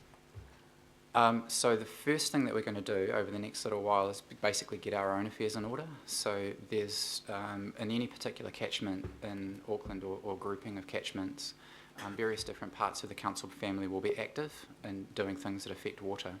So what we're doing through this program is bringing them all together, making sure that we all understand where we're at, what investments are committed, who's doing what, how they're engaging, and then we can step that out to work more with the community once we have a really good base of information, and we also have a monitoring and evaluation framework set up so that we can share information effectively. So the short answer is yes, it's staged, and we're going to be coming back to you for advice at those key decision points where we need to take that engagement then through into actually plan making and those kinds of decisions, investment decisions and so on. Thank you. Mr. Taipari? Oh, kia ora, Mr. Chairman. I've been proposing to put some amendments up, Mr. Chairman, but I think they've been answered. So you confirmed that there is a requirement for an annual report? Yes, there is. Okay. And you have spoken a lot about the engagement with mana whenua, and you've made reference to the Kaitiaki mana whenua forum. That's a water care forum. Has council adopted that forum generally? Well, through the chair, again, it's about us utilising those existing networks that are already there from a water care. So water care's in that, water care's in us, with us, it's part of the council family. So instead of setting up new structures, what we've done is identified where we can get some understanding of the broader interests to make sure that we're on the right track, so we can go out to and work with mana whenua. Okay, so through you, Mr. Chairman, I understood that it was specifically set up for water care and mana whenua had agreed to that. Are you saying that all the mana whenua have agreed to this forum being utilised for this purpose? No, I wouldn't, because I think the Kaitiaki forum's only about 13 of the 19. Yeah. What I would say, if I may, Mr. Chair, in addition to that, is what we're planning to do, particularly in this initiation phase or getting started, is, as Greg says, use as much as we can existing networks and go there asking questions. You know, how much can we get from this? Will this be fit for purpose? What gaps are there? What else do we need to do? and then bring that back again, like today, getting advice from yourself about how this is working. And we've got a program of consistent review. So it's in mid-February next year, we're going to review what we've done, take those lessons, and then say, work, getting advice from Te Waka Angamua, for instance, and yourselves. What else do we need to do to make this work? And then we can institute those changes. Okay, I'm a strong supporter, obviously, of the engagement and being inclusive. I'm just a little bit scared that there may be people misled in thinking that the Kaitiaki Forum will be a model that's been adopted or utilised by council, and yet I get a feeling that there will be people outside of that and people even in it who choose another alternative method of engagement. And so I just wanted to be clear through my questioning, Mr. Chairman, that it shouldn't be deemed as a fait accompli, that that's the vehicle that's going to get it through. The other thing that, one other question, Mr. Chairman, it relates to 19B, the Māori Impact Statement. Is the interests of mana whenua are represented in the program's cross-council managerial steering group by Te Waka Angamua? Te Waka Angamua represents Auckland Council, not mana whenua. Yeah. Is that a error, that statement in the Māori Impact Statement, or is that what you think it is? No, so through the chair, we've taken that from the national precedents. So essentially what we're saying is Te Waka Angamua helps us represent interests. They do not represent each of the mana whenua. So we use the example of the iwi Leaders Forum that was set up within the Land and Water Forum, whereas they can help us understand the tikanga, understand where we're going in the right direction, but it does not supplant the decision making that needs to happen at the hapu and the rohu level, at the marae level. But it just helps us give a bit of a steer, but then we go out and make sure that and so that's why we're not putting anything rigid in place. We haven't got any clear structured frameworks, because we don't want to do that without mana whenua. Okay, so based on that answer, that's an error in wording to say the interests of mana whenua are represented. Programs crossed via Te Waka Angamua. I think the intent of what we're saying here, and the words might not be quite right, they might be able to be misconstrued, so we can have a look at that. But the intent of what we're doing here is, like if we go back to those three tiers that the program is operating at, the governance and strategy, operational kind of decision making, but then in the powerhouse is that engagement at the flax roots level. If we are looking at the iwi technical advisors as they contributed into the Land and Water Forum, and we're also looking at a role like say that Te Puni Kokiri plays in government processes. For the context of what we're doing as a council, what we need before we engage with iwi asking strategic or governance questions, or before we engage on the ground, we need advice from people, and it could be from Te Waka Angamua or through Te Waka Angamua, getting technical advice in, to help us make sure that we're kind of there or thereabouts in understanding what mana whenua are saying would or wouldn't work for them generally. So it's basically helping us make sure that we've got a handle on where mana whenua are coming from before we engage, as opposed to seeking representation. So, Mr. Chairman, thank you. Well, I hear all those answers, but let me say this, Mr. Chairman, the word represented isn't correct to say that. Okay, he said he'll change that. No, it's okay, I'm just bringing it up. He'll change it, Lou. That's no trouble through chair, yes, absolutely. Reword that. Thank you. Councillor Cooper. I'm all right, I've had the questions answered. Councillor Lee. Yeah, just a comment really. I'm just... Oh, we've got questions at the moment. Thank you. Councillor Cashmere, you got a question? Yes, I do indeed, Mr. Chairman. So in the urban context as compared to the rural context, so Auckland's a very large rural area as well as the urban area. So in the urban context, we've got a lot of polluted waterways. We've got stormwater being collected up by the central interceptors and other interceptors, costs around $4 billion over the next 20 odd years. The concern we're hearing from sort of the Rodney, Franklin, some of the Waitakere people is those costs have been socialised. They've been, the ratepayers are paying for those. The costs for the outer area, which you're intimating you might bring forward to be quicker, will be borne by the property owners. Is that the first, is that a standpoint that you're working on? Yeah, well, you can say generally at a national level, that's what's been happening at a rural perspective, right? And that's something that we have to work through, because we do understand, I think that's, at a national level, there's quite a lot of discussion about that, exactly. And Andrew, did you want to elaborate on that? Yeah, the question of equity between rural and urban ratepayers is an important one. Now, I don't think we're suggesting that, you know, the investment is necessarily rushed or brought forward in that sense. What we're saying is we need to get, as quickly as possible, a framework in place that sets limits and clear objectives. But the time frame for actually achieving those limits is one that we need to work through, and that's where questions of equity will come in, and the council will need to make decisions about investment priorities and timeframes. So, through you, Mr. Chair, the limits will be set catchment by catchment, or will they be standardised right across the board? They'll be set. At the moment, we're figuring out whether it's at the catchment level, multi-catchments, or what's called a freshwater management unit. I don't think we'd be necessarily setting limits right across the region. There will be national bottom lines, however, that we will need to comply with. Two more questions. The role of NGOs in this consultation, non-government organisations.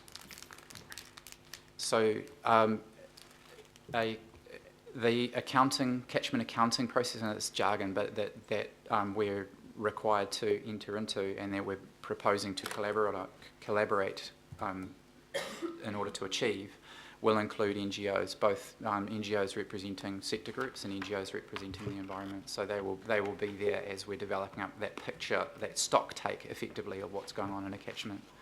To give you an example, we're working quite closely at the moment with Horticulture New Zealand, who are looking at developing a model for understanding the relationship between ground and surface water in the Franklin Lowlands area. Now, that model that they're developing is potentially one that can be transferred to be used elsewhere in the region. And so we're wanting to understand that. We'll do that as part of that catchment accounting process. My final question, if I may, Mr. Chair, is about the costs of consultation. So some groups get paid for consultation, others have to front foot. Often the science around this is very, very expensive. How are we looking at sort of working that through in a fair and equitable manner? It's a good question, and that's one of the driving reasons why we've decided to take this gentle approach and try and work through existing forums and networks. So as much as possible, we want to we want to focus on value add, not work add or time add. So there is already a lot going on and a lot of engagement going on. We don't want to double that up.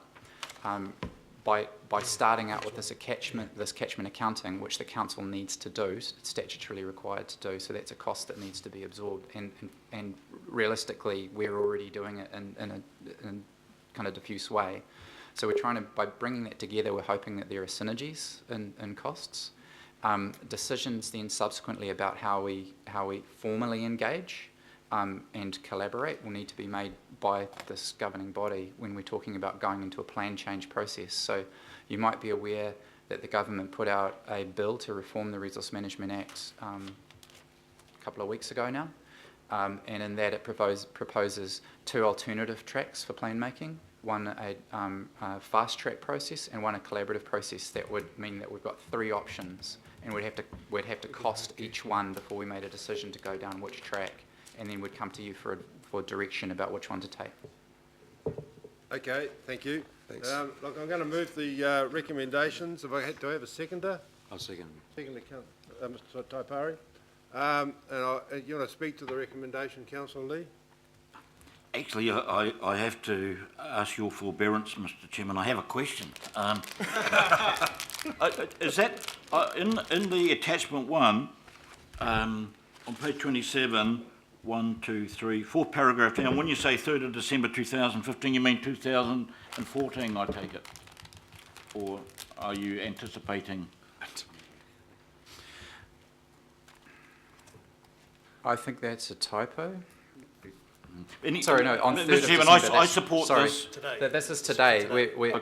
Yes, today. You're anticipating we're... Well, it's just that through the chair, that it's impractical for us. I don't think that's a good idea, doing that. That's, I know you don't mean it, but that's disrespectful of democracy if you're deciding, you're writing this before what the council will resolve, right?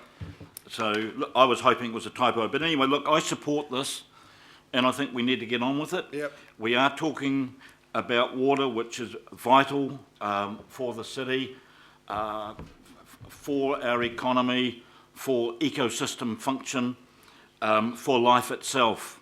And that is of the highest priority for all those reasons.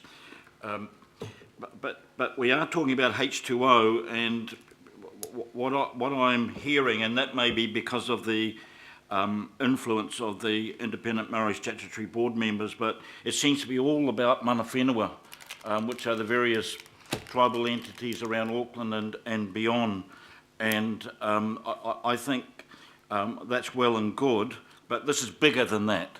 This is bigger than what mana whenua groups want or don't want, or Te Waka Angamua or the IMSB, or who actually represents mana whenua, or that's all very interesting, but this is vital, and I'd hate to see the program derailed or over-bureaucratised or costed out because of all this extra stuff. And I think if we can just focus on the work, comply with our statutory obligations under Part 2 of the Resource Management Act, and it's all in there, and get the job done. Thank you. Thank you. With that, I'll put the motion. Those in favour? Aye. Against?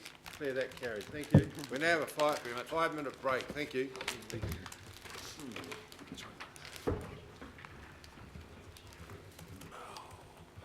Sorry, Councillor.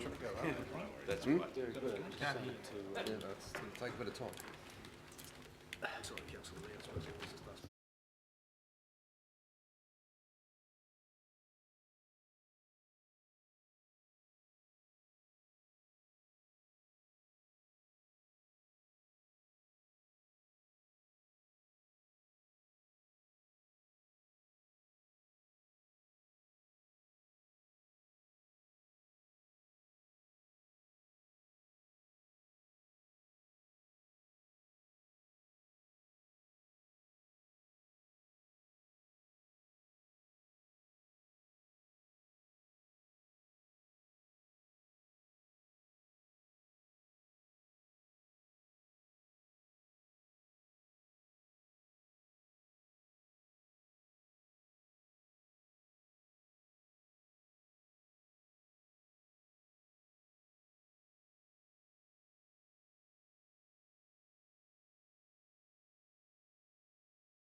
Auckland Council, you know, that's your decision to do it. Oh, thank you.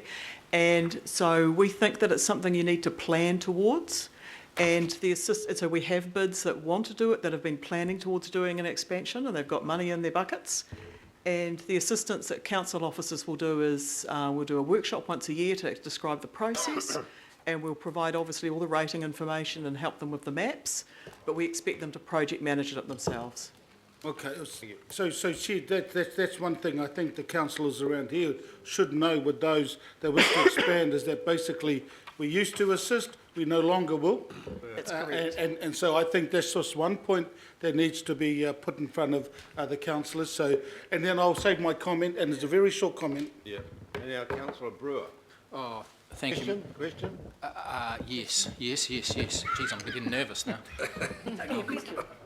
I just want some assurance that through Councillor Anai's committee we had some bid managers front up, and one of the main concerns they had was that they felt that they didn't say this, but that their status was put down there with the general public, if you like, and if they put a call through for a complaint, they'd be put through the call centre, and they'd have to wait 10 days for a formal response. And does this policy, Mr. Chairman, thank you, does this policy, and I know it's hard through policy work, it's normally through relationships, but are there protocols in this policy which will help elevate our 40-odd town centre managers to be able to get timely and quick and effective and efficient responses to the organisation and CCOs? Through you, Mr. Chair, it's quite separate from the policy. Sure. And so the policy will obviously say Auckland Council will work with our bids to provide what services we can. The issue that you're specifically talking about was dealt with at a workshop, and I can't quite remember the date. It was an ED workshop, and it came down to an understanding about how the call centre worked, and the levels of service that were being provided. So there was a lack of understanding about the levels of service currently provided. And we are working with a new service delivery model that we're bringing on board for the bids, where we're going to try and streamline as much information as we can, but the bid team and the bid policy can't affect the levels of service that are determined for Auckland Council for operational contracts. Okay, no, that's all right. Just secondly, Mr. Chair, and I'm pleased that this was, I think it was the acting mayor who put the brakes on this policy a year or 2 or 3 ago, and we've just taken a deep breath and done more work on it and been more inclusive with our consultation and going forward. Just with the role of local boards and local board representatives, I haven't got the attachments here, but just succinctly, does that change significantly, particularly those local board representatives that sit on those boards? So it's a really good question. What we've done is we've put as an appendix in the information that's gone out. For the first time, we've actually done almost a job description for a local board representative, because a lot of them said to us, I'm not quite sure what my role is here. So for the first time, we've done an appendix with, this is what we think your role is. And one of the things that we're really interested to hear back on this consultation will be about whether local board members should actually be voting members on the business association. So we're quite clear, we've had the whole spectrum of feedback from local boards. At one end of the spectrum they say, how can I do an effective job if I'm not a member, if I'm not a voting member? And at the other end they say, I don't want to be a voting member because it could be perceived as a conflict of interest. And currently they are voting members? Well, some of them are, not all of them, okay. Some of them, and I would say, and we talked about this just yesterday with legal services, and I thought about 40 of the 48 were probably voting. That was a guess. Thank you. Thank you. Well, I'm going to move the recommendation. Oh, sorry. Councillor Case, you got a question? Yeah, it's just a tiny wee amendment that's just maybe skipped your eye under principles. It says that the bid programme, the bids have to be accountable to all full members of the association, the relevant local board and Auckland Council. But local boards are Auckland Council. I think you mean Auckland Council bid programme?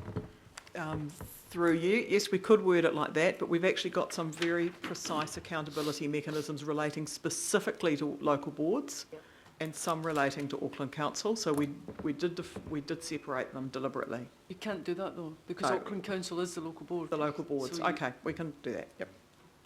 Okay, I'll move it. Who's? Second. Mr Wilcox, you got a question? Oh yeah, I'll be quick with my questions. I'll roll them into one. How are Maori businesses being engaged, and what else did I write? Can't read my own writing. Or what will be the follow-up to 21, which was in the Maori impact statement? Right, I'm going to let my co-worker Stephen Kavana answer that one. Yeah, so paragraph 21. Yes, so as part of there's two, through the chair, there's two streams to this work. As well as developing the policy, the bid programme team is going to change a model, and that includes kind of new kind of regionalised staffing. One of the roles is likely to be what we call a partnership role. So the partnership role will initially look at kind of leveraging the power of the 48 bids. So currently about 25,000 businesses, and how does those 48 bids work with programmes initially with Auckland Council programmes, and specifically we think that partnership role could look at how do we work with Māori businesses with the bids to see is there ways that the bids can support and grow Māori businesses. That's something that obviously that role hasn't been created yet, but that's one of the things that will be as part of the position description and etc. We'll be putting in there.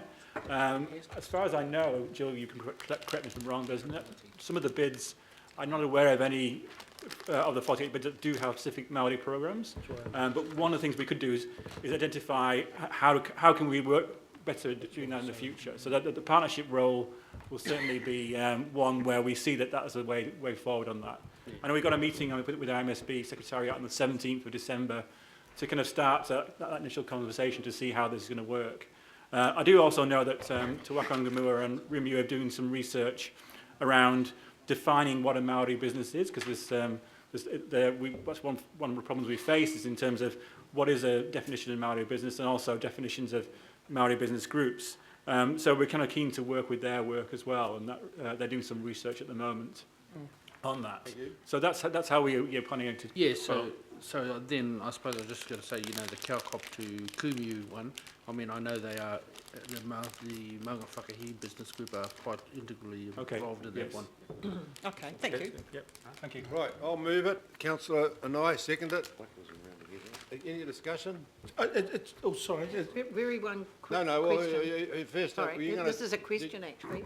So, Jill, going back to Councillor Casey's comment, I mean, because the local boards are as local boards, integral to this, I mean, is there a way that we can talk about local boards and the governing body separately? Because I do think that, as you know, some of the bids get a bit mixed up if things are going wrong, and I think we need to delineate those two. Thank you. Yeah, thank you. Right, it's been moved on the table. Councillor Filipaina, you want to speak to it? Just very, very, very short comment, and it's really just to comment further on what Cameron was talking about, and that is the process, the new service delivery model. There have been concerns from at least one of my local boards around their service model and any issues that they bring to the new model gets lost as a result of not having a person that they contact and getting that personal contact. And I think, Chair, that's one of the key things that I've been advised by the local board is that they will lose that personal touch, and I mean with the expansion with our bids. So that's one thing, and obviously when it comes back, that's in the, I'll be speaking to that, but that's just from one of the local boards. Thank you. Thank you. Chair. With that, I'll put the motion. Those in favour? Aye. Against? Declare that carried. Thank you. Thank you. Now, I don't see Councillor Darby's here, but we do have the reps from the Devonport Takapuna local board, so I think we'd better move on in relation to item 12, because it's 11:30, or 11:25. So maybe if Dr. Gillen and Mr. Cohen want to come forward and speak to the speakers from the local board perspective. Welcome. Thank you, Mr. Chair. Thank you, Mr. Chair, Kia ora, councillors. Good morning. I wish to speak to this motion on behalf of the local board and the or this item. And the local board was unanimous in its position in wanting to retain this part of the reserve and to not sell it. So there are two parts to the argument. The first is on the actual potential sale or the proposal to sell the part of the reserve, and the other is a concern at the process that was undertaken. So I said this is not a philosophical issue, it was a unanimous view of the board based on the perceived need to retain this piece of the reserve for a number of reasons. The first is that the local board intends to develop a holistic view of the use of the reserves in our board area and to assess the various reserves for the potential for, say, destination parks, neighbourhood parks, and so on, and this work hasn't been done yet, and so therefore it is premature to sell off any of our reserves or parts of our reserves until that work is done, because it reduces the flexibility of the board to make decisions in this area. The other is the board is embarking on a very strong walking and cycling connection throughout the board area, and this access way provides an important connection route from the neighbourhood on one side of Woodside right through to connect up the Sunny Nook shops, including the major supermarket in the area. The concern also is the piddly $10,000 valuation placed on our part of the reserve. And so the board also expressed concern at the process that was taken under. And I've heard around the table today about the need for the board to be seen as part of Auckland Council and not as separate. And when it comes to parks and reserves, actually the board is considered to have landowner status. So when it comes to consents, the board provides or withholds landowner consents for issues. And yet, although accepting that the board doesn't have the ability to buy or sell property or land, including parks or reserves, when it comes to selling land, the board is deemed to be probably in a lower position than most other stakeholders. And in this case, a number of internal stakeholders, council stakeholders, were consulted. The board was ignorant of the proposal to sell this land right up until the department concerned had actually made the decision to approach council to sell the part of the reserve.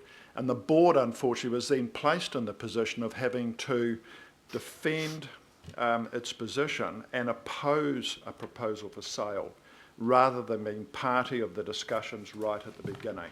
And so this prevented the board from undergoing consultation with its own stakeholders in the area, including the neighbours and the community. So what we would ask is, in the future, when parks and reserves or any property in a board area is to be undertaken, that the board's actually consult and there's discussions with the board prior to the department making a de facto decision to recommend such a thing to the governing body. And so that consultation hasn't taken place. The other issue that the board has is that this area is zoned under the PAUP for quite intensive intensification and development. And when that occurs, then every parcel of land that is there as parks or reserves will be required for the families and the children of that area. And no one that I know of has ever torn down a building or a house and built a park. And yet we often see our parks being sold and developed for what is really privatisation and intensification. So the board asks that this piece of parkland is not sold and is retained to allow the board the flexibility to develop and use that park as it sees fit for the future community in that area. I also note, just in closing, before I hand this over to the Parks portfolio holder and former Chair Mike Cohen, that the items in 11, 12 and 13, it says in 11 that it serves no public purpose and not regarded as an open space asset. And in 12, no alternative uses for this portion are identified. And in 13, indicate that this property is not required for current or future service requirements. And I'm not sure where those comments actually came from, because nobody asked the board. Nobody approached the board and said, you know, do you have any future use of this? Do you see this as valuable public space? Until after the department had actually decided that, that this was a piece of land fit for sale. So again, I just ask that in the future the board is part of the initial process and is not left trying to defend what is in effect a departmental decision to the governing body. And Mr Chair, I think if we can indulge your patience of the committee, my colleague and board member Mike Cohen have a couple of comments to make. Well, I'll have to be brief. Very brief. I mean, We had more than that's 5 the board's position. Is this a... Is this, I'm always brief, Mr Chair. but is this the board's position or your position? Though the board, it's a unanimous decision of the board. Yeah, I know it's unanimous, but you've presented for the board. Oh, okay. Okay. Okay, well, you can make very brief comments. I'll give apologies for our chair. Well, I think... No, that's fine. Yeah. Just one comment that I would like to make, I obviously totally agree with my colleague, is that I was actually utterly surprised when I found out yesterday that it was actually on your agenda. Here's an item, $10,000 we're talking about. Every time I'm told when you do a council report, it costs about $5,000. So by the time the transactions actually finish, I suspect council will get $2,000 or $3,000 out of it. So the question is why there is such enthusiasm and spare capacity in council that they're actually dealing with this item of $10,000. And I think that also comes back to the hub of it, that if they actually consulted with the local board right at the beginning and says, look, we've had this approach. That's been covered though, Mr Cohen, so... Sorry? You're covering what the deputy chairs already... I was looking at the materiality of it. Well, yeah. Which I think is actually, given, Mr Chair, that you're very... a strong supporter of where we can cut out cost in council and the impact on ratepayers, I'm just wondering why there is such enthusiasm and energy and capacity time that's actually gone into this item, full stop. And perhaps councillors should be asking that question. Because we have a policy of disposal of property. That's part of our property. It's a policy of this council. So the officers are just following on that policy. As I said, it's a matter of respect between the two organs of Auckland Council. Okay. Thank you. Any questions of Dr Gillen or Mr Cohen? Any questions? Councillor Casey? How would you go about measuring the utilisation of that piece of land? How do you, when you do your review of parks, is that one of the things you'd be looking at? Sure, and I think if we look at the map, Kathy, there's quite a few fronts to that reserve. One of them is that's currently used as an access way is seen to be potentially a children's playground and a more developed area, which means that access way that is under discussion at the moment is really important to be retained as an access way as the other one gets filled in. As I say, if we sell off part of it and cut off that access way and connection, then it actually reduces the flexibility of the board to make those decisions going forward, as we're in the process of doing. Yeah. Okay. Okay, I'll move that we thank the Devonport Taxman local boards for coming in and presenting on this matter. Seconded by Councillor Casey. I'll put that motion. Those in favour? Aye. Against? Declare that carried. Thank you very much. Do you just want to grab a seat at the table or just wait on the I'll ask the officer now to come forward. Cheers. That's fine.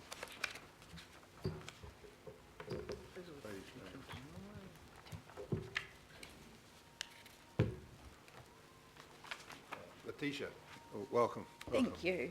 I'll just start with a few comments. The property in question, the address is 24R Linwood Avenue. It's currently an unformed, non-utilised accessway, as you've heard, of approximately 130 square metres. It leads to a larger recreation reserve known as Linwood Reserve, and it was vested as recreation reserve in 2006 following a subdivision from a private landowner. This property was progressed when Panuku Development Auckland, or ACPL at the time, received an inquiry from the adjoining landowner who told us that she had been maintaining this property and she wished to purchase it to incorporate it into her property. This wasn't one that came to us from a council department, so we followed what's our standard process for purchaser inquiries, where we then went to the relevant council department, which was the Parks team, and to ascertain if they wanted this property kept in council ownership. The Parks team, Parks and Recreation Department, informed us, reviewed the site and informed us that they'd reviewed it against its parks policy and found that the site does not provide any formed linkages to the larger reserve, Linwood Reserve, and it serves no useful public purpose for access or open space. And it was confirmed that the Parks, Sports and Recreation Department does not require the strip of land to be retained. Now, following this, we ran it through our standard process, which we always seek to get the operational perspective before we seek a governance view on matters. So our first stage was to run it through our internal consultation process and seek expressions of interest from council departments. At that stage, the Devonport Takapuna Local Board's relationship manager was included in the email, so the board would be aware of what was going on. That was sent in May of this year. And following that, we then undertook local board engagement. Now, it took a bit of time to actually do that initial engagement just because of time frames, other workloads. As you're aware, Panuku was going through a transition to our new organisation, so we were working under quite tight time constraints. I actually had numerous conversations with the board's senior advisor about this, and I also the senior advisor actually asked if I could provide an extra month to allow the board time to do site visits and go and view the property. I provided that extra month. I would have been more than happy to provide more time if it was requested, but the request never came through. So I'm not sure if there is a miscommunication between board members and what was passed on to me through the staff, but we never received any further requests. But I've got a long paper trail that when further time was requested, it was provided. Just a few other things to note. The valuation that's been provided for the report is a desktop valuation. It's very much an arbitrary figure for reporting purposes. The actual value of the land will be determined should the governing body approve the disposal of the property. It would need to go through a survey and subdivision process. So that would be what would ascertain the value of the land. So, and like I've talked about when I've been at this committee before, what we'd look at is if an adjoining landowner incorporated this parcel of land into their land, it may change, say, the subdivision potential of this site, it may change its zoning under the proposed Auckland Unitary Plan.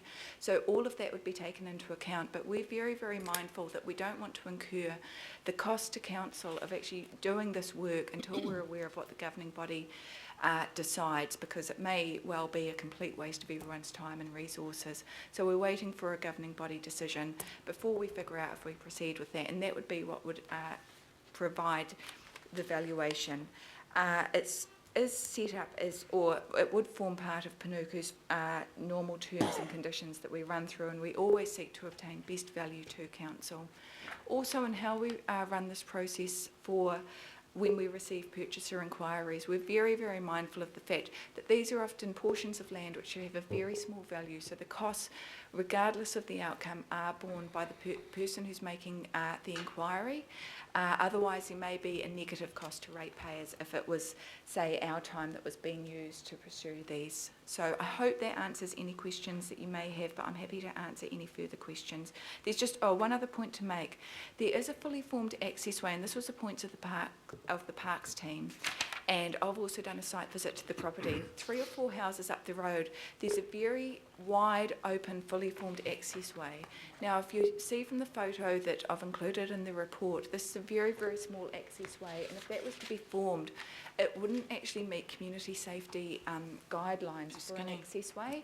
It would be very dark, very narrow, not very safe. The access way up the road, and that was part of the Parks decision as to why this particular slice of land wasn't needed. The access way up the road is fully formed, it's light, it's signposted, I was there on a very dark and overcast day, it felt very safe and secure walking around there. I think if this was, the subject site was to be formed as an access way, personally I wouldn't feel terribly safe walking down there, particularly on a dark day if it was night time. So that was part of the rationale for why Parks didn't require this particular piece of land. Other than that, happy to answer any questions. Can I just ask, what's the cost of lifting a reserve status on this bit of land? Have you worked that out? Or? That would be undertaken by an external consultant. All costs would be borne by the person who is acquiring the property. Yeah, okay. I heard a figure of, there was a figure that I quoted somewhere about, it was quite many tens of thousands to do that work. I just wonder if that is the case. It varies depending on the time, the work involved, if it needs to come back to the committee, if there's issues in public consultation, etc. Councillor Casey? I'm interested in the process, Letitia. I heard you say that this has been going on with the local board since May, but we also heard from the local board today that they were blindsided by this on their agenda. And the initial email was sent to the local board's relationship manager in May. Off the top of my head, I can't remember the exact date. I then sent a memo to the local board after we'd done internal consultation. Following the memo that I sent, and I don't have the date of that, but I can easily forward it around any committee members who want it. Following on from the initial memo, I was asked if board members could have some further time so that they could undertake site visits and have time to form a view, which I provided. Then in October, we went through and did a formal report to the local board meeting. I also discussed it at a workshop. It would have been probably in September. And the process seems to me that didn't become formal until September then, when you had a workshop. Sorry? The process with the elected members didn't become formal until you did a workshop with them in September. No, I'd done a memo before that. We were having some trouble just with booking a workshop date, so initially I did a memo, and then I did to let the board members know what was going on, because I didn't want them to be in the dark, and then when I could see them for a workshop, I followed that up. I'm sure you appreciate that local board workshop schedules are often booked well in advance, so that was the reason for doing the memo in the first instance. Okay, my other question relates to the actual process of assigning a value, I don't mean a monetary value, a value to the strip. So you had your internal processes and Parks told you it had no useful status. Whereas the board came today and said, well, we're doing a review of all parks, and in the future, because of this happening over here, this could have a different status, and presumably they'll look at things like SIPTED and the safety of the strip, so I'm not really listening to that part of it. So my question is, in your process at the moment, do you look to the future? Because the only people who could tell you about the future of parks is the body with responsibility for local parks, which is the local board. At this stage, we rely on the advice that we receive from council departments. So what we can do in the future is actually ask at that early stage when, say, the Parks, Sports and Recreation Department is looking at these things, that they also consult with the local board. So we can look at incorporating that. We've always left it to the departments and taken advice from them. If the advice had been this property needs to be retained in council ownership, that would have been at the end of the matter. We wouldn't have progressed it. Mr. Chairman, I would suggest that that's almost obligatory. Yeah, well, we give the boards that responsibility. Yeah, they've got to be there at the outset. My view is that I know there's been a lot of work done on this, but I don't think that we, in the circumstances, can approve this. I mean, you've got the local board saying they don't want to dispose of it, and quite frankly, I don't think it should be one. But I'm going to move that we decline. because that one hasn't been put yet. Oh. I'll second that. Okay, so it's moved by councillor Casey, seconded by councillor Watson, that we decline to dispose of that legal description. So if we just change that, and you can cut out B. We're just discussing about the direct meetings, but No, it's a new motion. It's not they're moving the motion, so it's not as if that motion, take that off the table. We were just, the motion moved by councillor Casey is a new motion.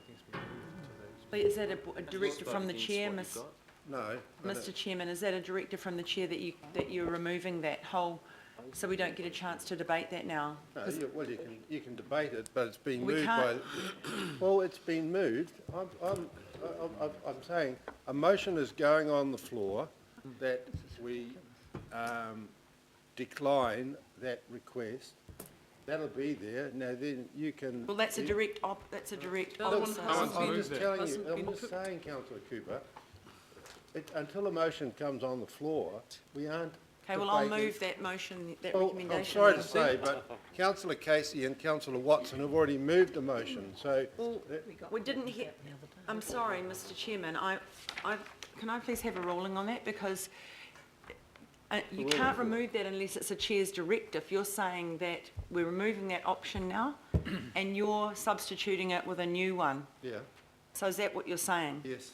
Yeah, exactly. Well, just further clarification on that, Mr. Chairman, if the one that councillor Watson and Casey put up loses, do we then go back to this? No, well, it has to be moved to go back to a substantive. If you've removed it, there is nothing to go back to, so we'll just have to move a new resolution. Like I don't know if you remove. I think you're arguing at cross purposes. No, I'm here. not, Mr. Chairman. You said that's removed, then you can't go back to a substantive if it doesn't exist. It's just a recommendation. That is a recommendation there. It's not, until a motion is placed on the floor for debate, it's put forward for debate, we don't have a motion to debate. And the motion has been put Bit of a forward conflict, I by think, Mr. councillor Chairman. Casey. It's been properly moved and seconded. Bit of a conflict. So that is the motion that is on the table now. Perfect. Can we see it then, please? Sorry? Can we see what we're Yeah, discussing? we'll put it up and you can debate it. Well, you can Well, speak to it. question. Yes, we'll just get this correct because we don't want to. can we take 5? Check on standing orders because I don't think you can do that. We just, so can I make a recommendation? Can we just check standing orders, make sure we're doing this in the right order? Because I can see that if we go with the motion as proposed, you will debate that motion. It may be won or lost. If it's won, then it's clear. If it's lost, then we just want to make sure that we are able to reintroduce in effect what the recommendation is here. So let's make sure we've got the right order because we're making a decision that'll affect other parties. Okay, we'll adjourn for 2 minutes to have a look at that. My money's on you, Mr. Chairman.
That's not a skinny.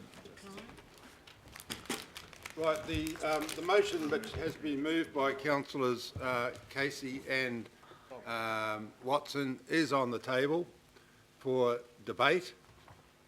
Obviously, if that isn't successful, well, I'll take another motion. But at the moment, that motion stands. So, do I have any speakers? Councillor Casey, do you wish to speak to that?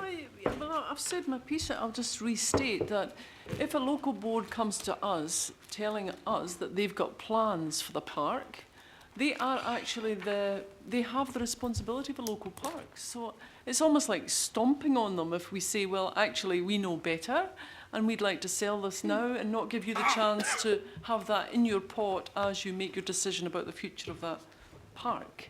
And I heard them say that they're looking at a playground that might restrict other access.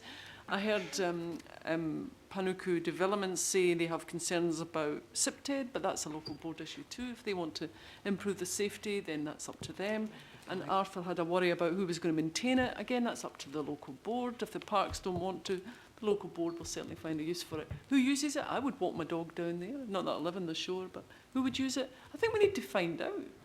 And that's also what the board said they're going to do. They're going to look at the use and access to that park. So we either devolve responsibility to them and give it to them, or we don't, and we have, so let them get on with it. Thank you. Any other speakers? Yes, I want to ask a question. So, I'm not too sure why this came here and not to my committee, because that's where it usually would come. For reserve revocation purposes. Right, okay. So, this walkway, which looks fairly dangerous, and I know where it is, and I know the park, has been maintained by the owner of the house. Of the adjoining property who's contacted us about purchasing it. So for how long?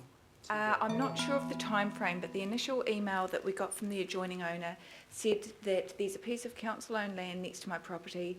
It's not maintained. I maintain it. I'd like to look at purchasing it. What would I need to do to go through that process? Thank you. So presumably if we don't, she will stop maintaining it? Presumably, yes. And there would be an ongoing cost to council of continuing to maintain the land. So I can't support this, Mr. Chairman, and the reason why is because I spent Saturday walking around my area looking at bits of parkland that are no longer maintained by council, and which some of them are a complete mess, and some of them are people are maintaining it. And you know, this is a typical example, and you know, the contractors don't suddenly change their minds and start maintaining it. If the local board are going to get out their weed eaters and their mowers and go down and maintain it, maybe that's one way around this. But you know, the fact that the parks don't want it, that there is better access to this park, they're not going to build a children's playground between two houses. So I mean, I think you know, this is common sense. Thank you. Councillor Darby. Before I speak, I wonder if we could have clarification then from Parks as to is the Parks budget being expended here, and is the board prepared to massage its budgets to expend to maintain that? Because if somebody casts a vote just on the fact that a resident is maintaining it, is that a good reason to flog off some of the public estate? So that's two questions. Well, we can ask the Deputy Chair of the Devonport Taxman Local Board, what will be the situation in relation to maintenance of that park, that piece of reserve land, if it remains?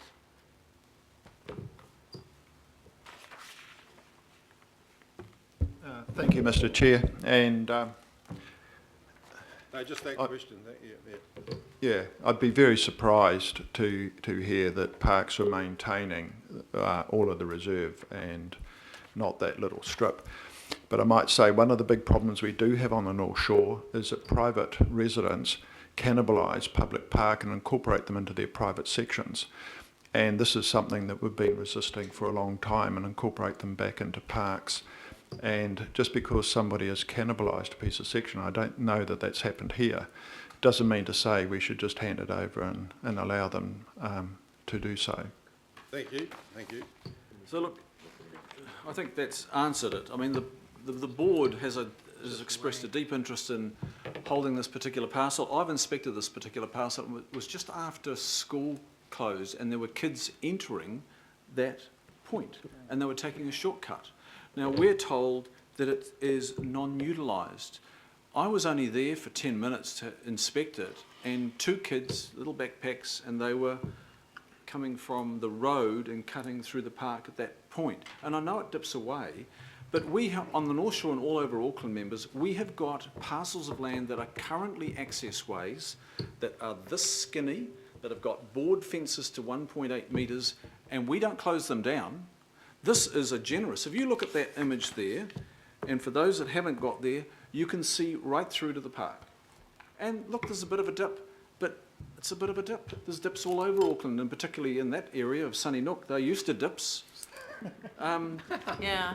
And this is just Well said. This is an approach.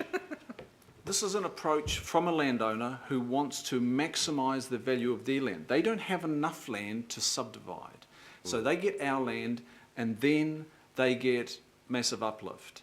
Now, that's fine, they can do that, and they've gone through the proper process, and Letitia's done her job as she's required to do. But I say that it does have a lot of potential. If you don't take that route in the future, it's a 100, and I measured it approximately, just about a 120, 150 metres journey to go up through the bigger section and back down. I've just come from the opening of this pink, the light path, as the minister's named it this morning. Now, just take that as an example. For 10 years it was redundant infrastructure, and at one point the NZTA were looking at pulling it down because they couldn't find a use for it, non-utilised, non-utilisable. You know, I hear the same words. We dispose of this, do we dispose of that? No, we just held off, and now it is the most brilliant connection. This will be a brilliant connection in the future, and maybe not today, but the density in that area of Sunny Nook, as you well know, Mr. Chair, is going up substantially under the pawp, and we need every bit of blade and bit of open space and blade of grass possible, and particularly the connections, the way that people travel through their community with a low reliance on private motor vehicle travel. So look, I'm asking members, I've looked at it, board members have looked at it, and we see a lot of potential in it. Just keep it, please. Thank you. Councillor Watson. Thank you, Mr. Chair. And I think just further to that notion of connections, and I think Member Gillen referred to it as, there is the Sunny Nook playing fields down there. They're used quite extensively for league, for cricket in the summer. There's the Sunny Nook shops, so that's where people go to shop. They've got a big, I don't know if it's Countdown or New World, whatever it is now, and it's quite a big shopping centre. So this is a natural route for people in this area, and if it's going to be even more people, which it obviously is, they're going to be going down that way. And actually, if you look at the photographs, which are quite helpful in that respect, you can see, and I think Councillor Darby's stepped it out, you can see that, you know, there is depending on which street you come from, there is significant advantages for this access way being there to link up with that those facilities that are just down the road. I think, Mr. Chair, also the fact that this was a unanimous decision. Usually in a board, you would expect someone to be saying, especially in the present climate, just flog it off. It's only a bit of this or it's only a bit of that. But that wasn't the case. I mean, you've got quite a diverse board, the Takapuna Devonport board, and they're all saying the same thing. So I think we should be certainly taking note of that as well. I can certainly see why the property owner would want to get that piece of access way if they could. I think I'd be the same too if I was living in an area where it's going to be upzoned. It looks like quite a nice piece of land. And this has happened before on the shore too, Mr. Chair.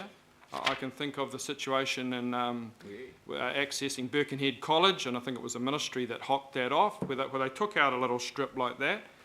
And I just live there, and it's a real pain, the additional travel, which is not always a straight line travel, to get to something that was formerly there. It's actually something people resent, and particularly young kids. Kids like to take the straightest route, and by the sounds of things, a number of them have been doing that. And there are a number of schools, I think, further up there. There must be, there is up off Forest Hill Road, of course, too. There's a couple of schools up there.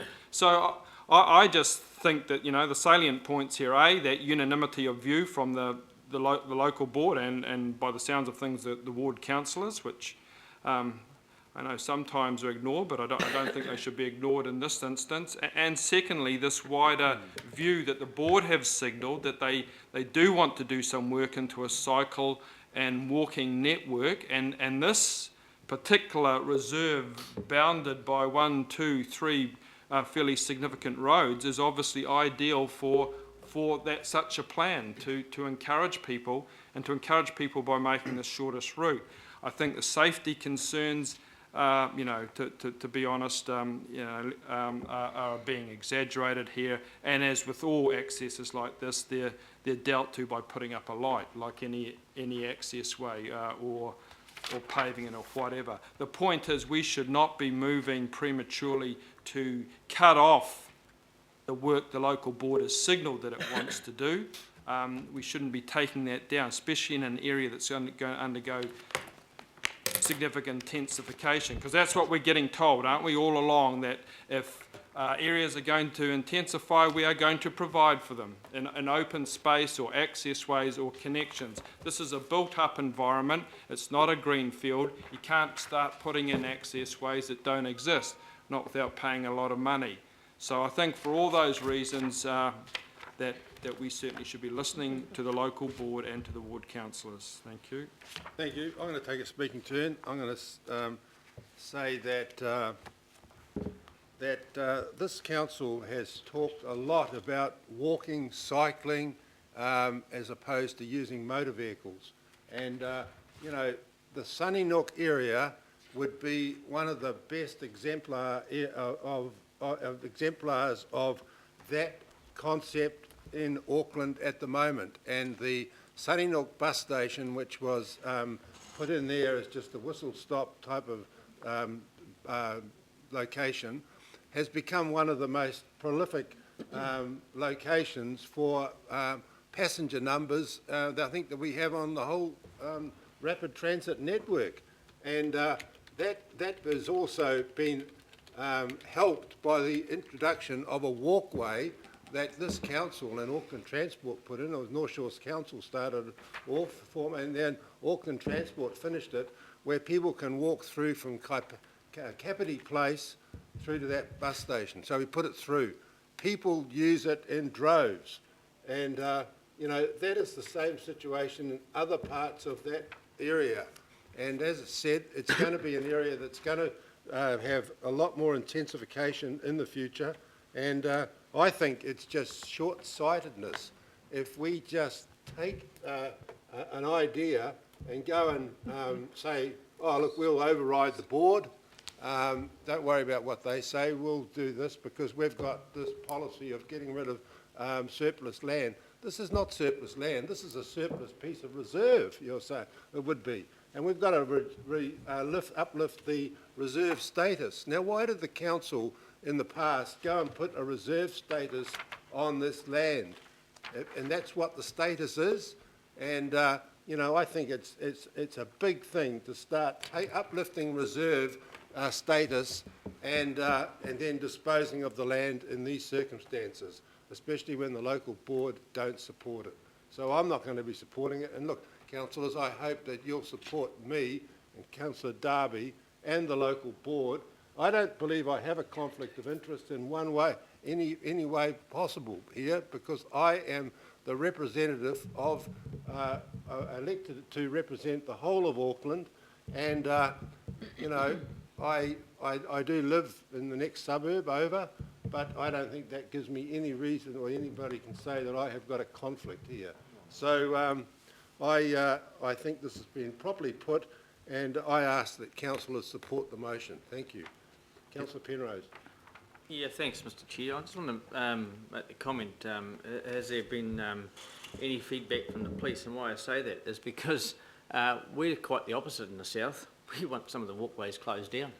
And actually, in fact, I was at the Manarewa Local Board Business meeting 2 weeks ago where we had a presentation from members of the public saying, please close this walkway down.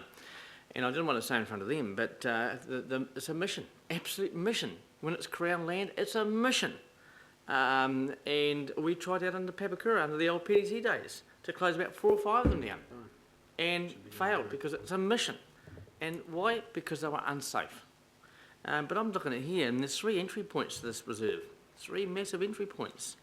And I would say that looking at this picture here, you couldn't play in it, you can only walk through it, but if that neighbour was to put up a dirty great big wooden fence, would it be safe? I don't know. Would it be unsafe? Who knows? But, you know, what do the police say? Have they been asked? But I have real concerns over, in the past, that the neighbour's been mowing it and maintaining it. If everyone was aware of this, they were obviously happy for the neighbour to mow it and maintain it at their cost. Upzoning that particular property, I don't think that'd be wide enough to make much difference, really. But that's just my 5 cents worth, Mr. Chair. As I say, in the south, we want to close them down. Thank you. Mr. Tyburrow. Kia ora, Mr. Chairman. I'm going to support the motion, but just a question I wanted to ask about that motion was the report makes a reference to revocation of the reserve status and disposal, and the motion just refers to disposal. I was wondering, just as a matter of clarification, of whether the resolutions would also be saying not to revoke the status of the reserve. Happy to do that. Councillor Crubb. Thank you, Mr. Chair. I would have been a lot more, had a lot increasing comfort levels if the recommendation had been to delay this decision. I'm not at all comfortable with supporting not recommending a disposal, so I won't be voting for Councillor Casey's amendment. We've all been to small pocket parks and the likes where there's narrow entranceways and there's SIPTED issues that should be taken into consideration. I was just on site 2-3 weeks ago in one, and when you read and have heard what our own parks team are saying, I think that should seriously be taken into account. But I would have preferred to perhaps have heard from parks, as has been called from already by some of my colleagues here, and there's been words like this is short-sighted or it's premature for us to do this. Well, that indicates to me that we should be looking into it more if we need to, or getting some more information if we need to. Instead, we've got a yay or a nay here, and I'm not comfortable with supporting a nay so quickly, and if that's the only option given to me, my vote will be no. Thank you. Councillor Super. Thank you, Mr. Chairman. I mean, I have similar sentiments to Councillor Crum and Penrose, and particularly around safety issues.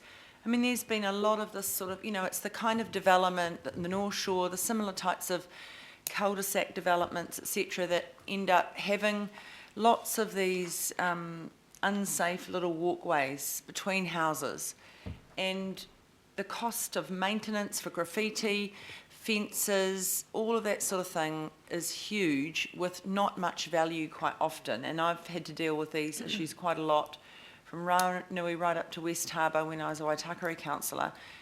And neighbours just don't like being near them. They find the places where people congregate. And the reality is, if this is kept, council, the local board, on their parks budget, are going to have to put up some sort of fence.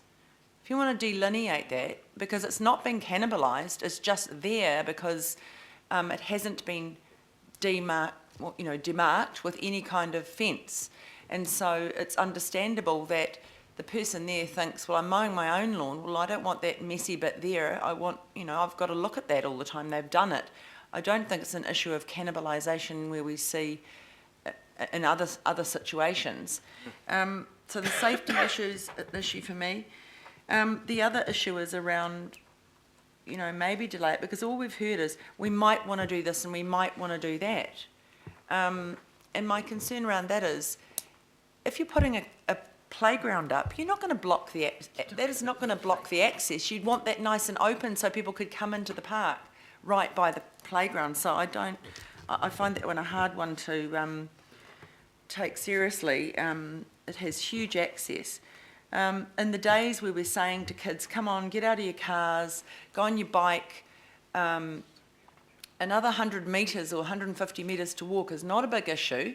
And if you've got a proper formed entranceway, you can put a bike through there. And the other thing is, if you're going to form this other access way, you probably have to going to put down an impermeable membrane, which is actually going to cause more issues in that dip of water runoff. So those are some of the issues for me.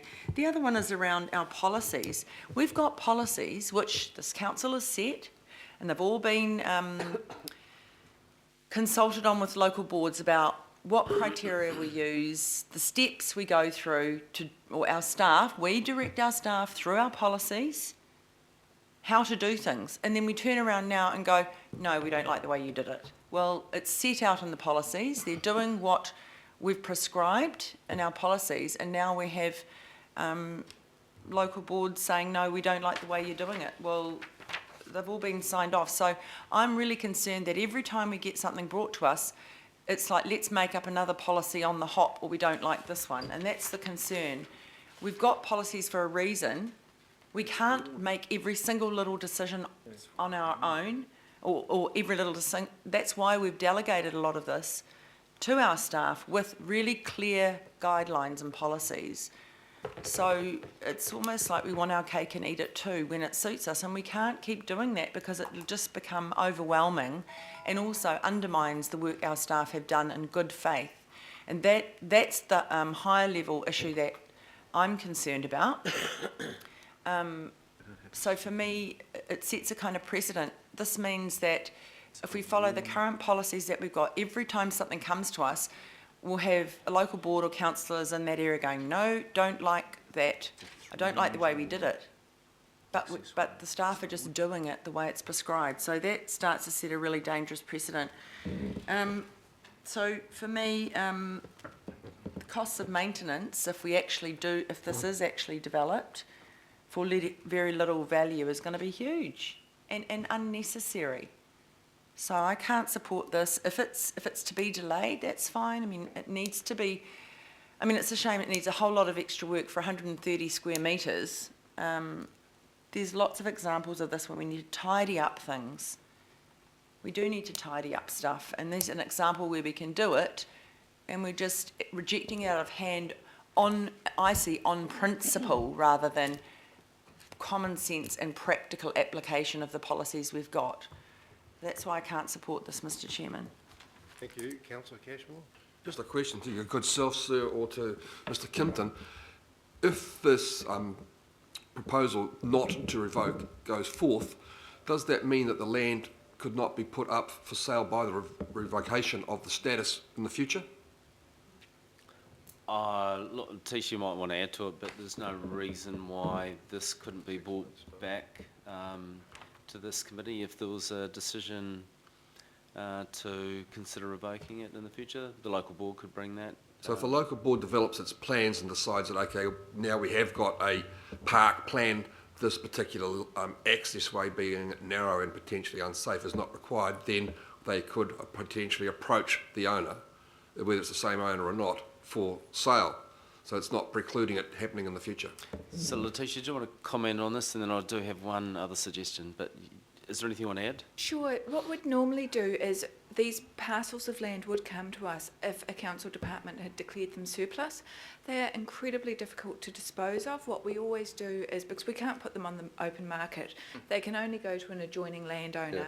So what we always do in the first instance is contact the adjoining landowner or adjoining landowners, see if they want to purchase them, and then run it through our standard process because it's a waste of everyone's time and resources otherwise.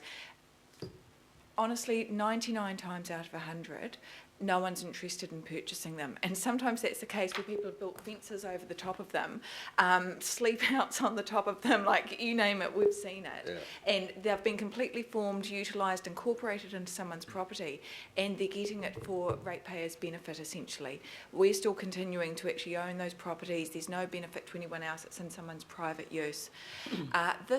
In this instance, an adjoining owner purchased us and made the point that this property was not being maintained. She was mowing the lawn. She was picking up rubbish. That was. Come on, I think you've answered the question, Letitia. Yeah. I think you're getting into debate. Thank you. No, if I could just make. I think you've answered the question. If I could just make a point following on from Councillor Cooper. No, I mean, Boy, if I can't So make much it. for impartiality in the chair. Impartiality in the chair. I might start chairing meetings and defending Remuera. I can't hear, actually. Oh, Just impartiality. on the delay that was referred to. Standing orders. Well, actually, once we're into debate, No, that's you don't fine. really get a chance that's to fine. debate and put your case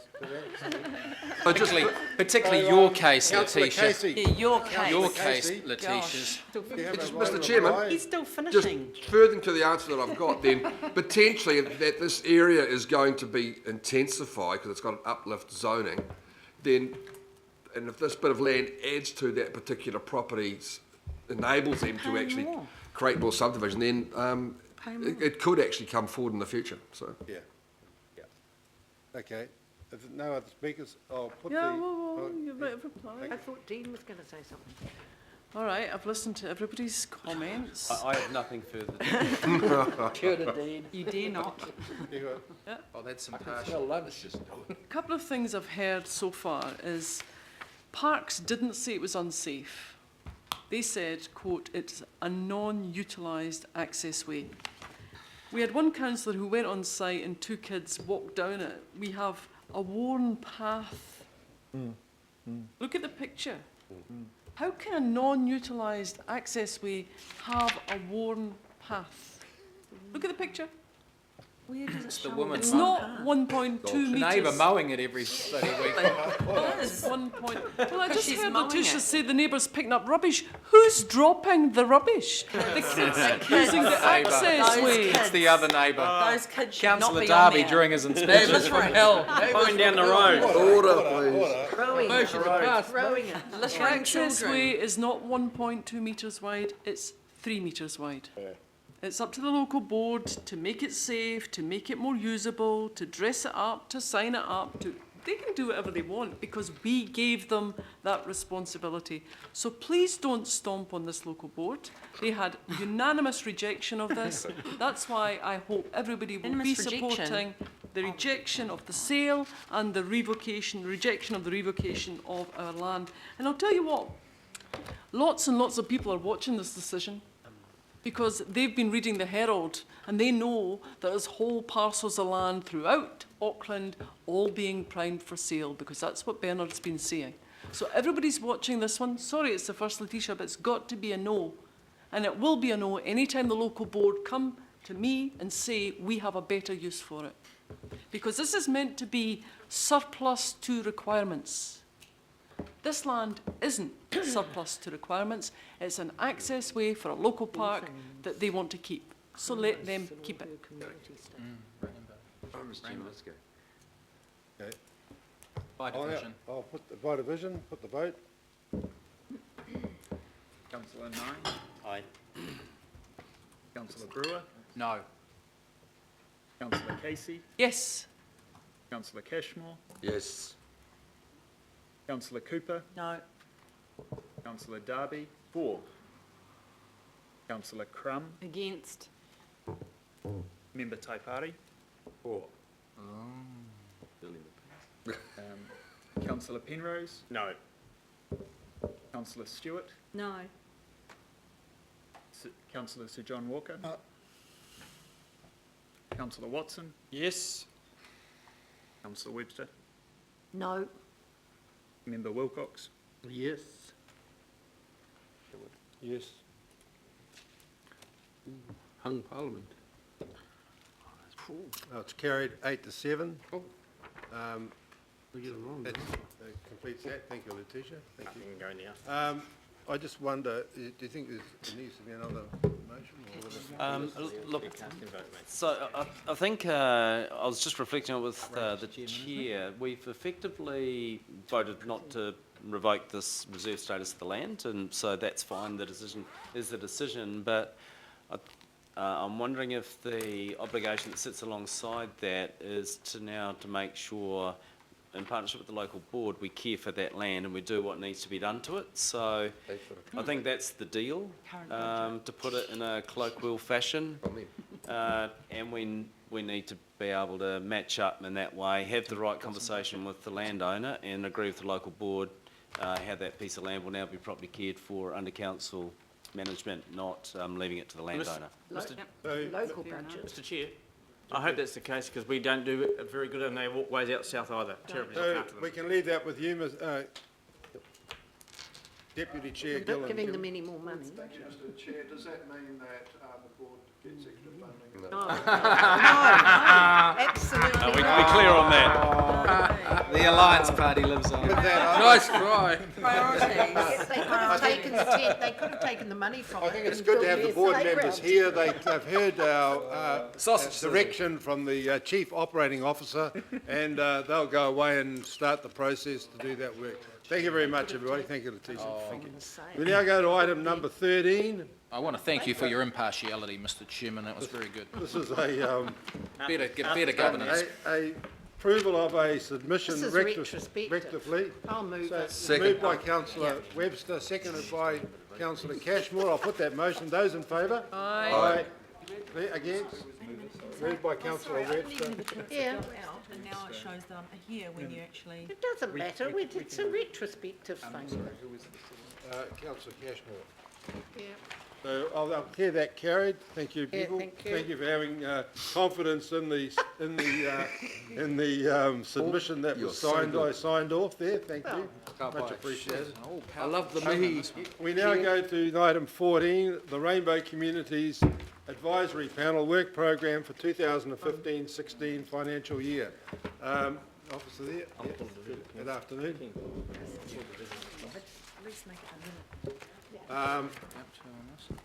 you want to briefly describe anything you want to say further? This item seeks approval from the Committee of Rainbow Communities Advisory Panel's work program for the remainder of this financial year.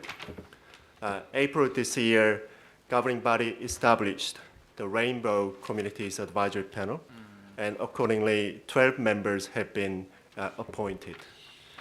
In the last couple of months' time, the panel members met 3 times to develop a work program. They have been given advice from relevant council units and departments to help them develop the work program. And accordingly, the panel decided to prioritize 4 key areas in their work program, which include inclusiveness, events, arts and culture, and research on rainbow communities, as well as safety and well-being. Okay. As per the governing body resolution in 2013/160, all the work programs of advisory panels, new work programs, require a sign-off from the Regional Strategy and Policy Committee. So I'm here to seek approval. Any questions, Councillor Good? Thank you.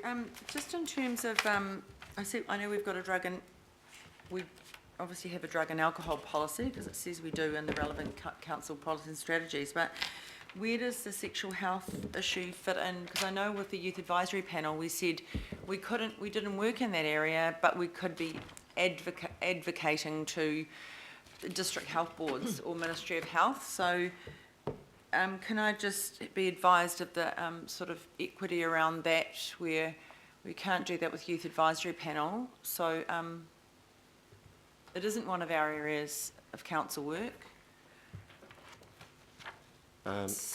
You want any comment on Which that? policy of council does it fit into?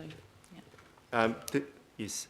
So this is, in principle, they will look into what has been addressed in the policies, and based on that, they will provide advice to the council. It's advice to us. They're advising us on that issue. I understand that, but I know that when we looked at all the other work programs for the panels, when the youth advisory panel brought that issue up as well, and it's just in their work program it just says that council have an advocacy role, and that's all, because we don't have any policies on those sorts of things. So that's what. Well, it's just a question, Mr. Chairman. I find it really awkward when you keep questioning my questions, whether they're actually valid or not. I mean, you don't seem to do that to anybody else, and I find it rather disconcerting. So I'll just wait for an answer. Well, the question, I think the officers answered the question, but...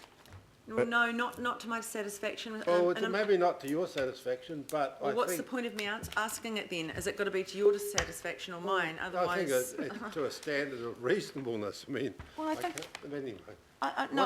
what do you want to say further? Through the chair, thank you, Councillor, for that point. I will look into that and see if where that should actually sit with the all the advisory panels. Thank you, because Mr. Chairman, the reason for that is are they wanting us to develop a policy where we don't have one, and is that the role of the panels, or is it that I thought we were supposed to be fitting into the current policies, and that was advice on the current policies? That's why the question is there. It's not the issue that it's a sexual issue at all. It's just that area is something that was brought up in the Youth Advisory Panel work program, and we were told they couldn't really do anything other than if they brought issues up, we could be advocates for them. So that's why I'm questioning whether are we supposed to be making a policy for it, or is that... We're talking about a work program here, so that's what I'm trying to understand, the scope of the program.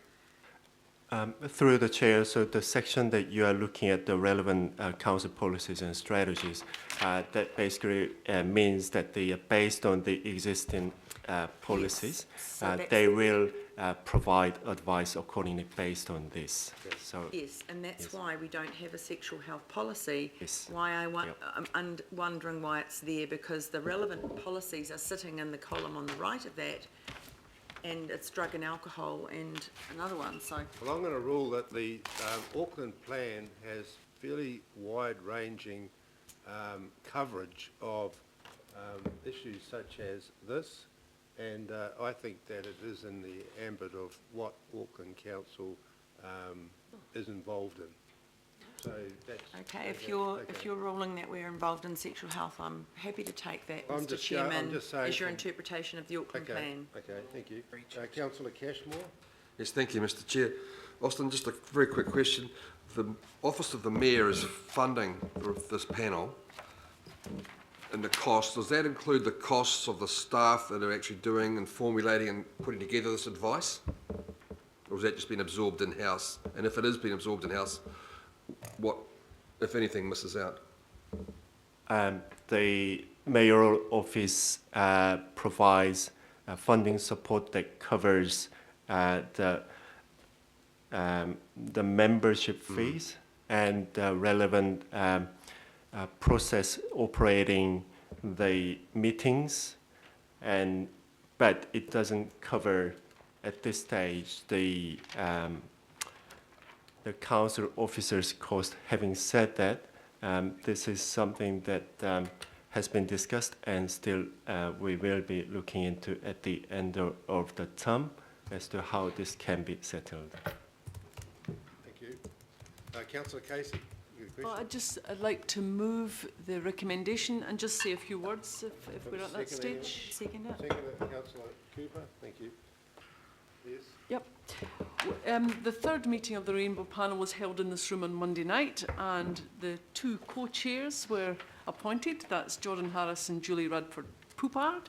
They are extraordinary in their role as leaders of that group. It's a new concept of co-chairs, which is great. But I think what I want to say, after 3 meetings and a couple of workshops and the selection process, It's one of my favourite things to do. It's being in a room full of people who are experienced, who are skilled, and who want to make a difference in the short time they've got in the next, I think there's 4 meetings, Austin? There are four meetings in the new year? It's scheduled about 4 meetings. Yep. So what I'd like to suggest to councillors is there is a kind of Christmas function scheduled for the 18th?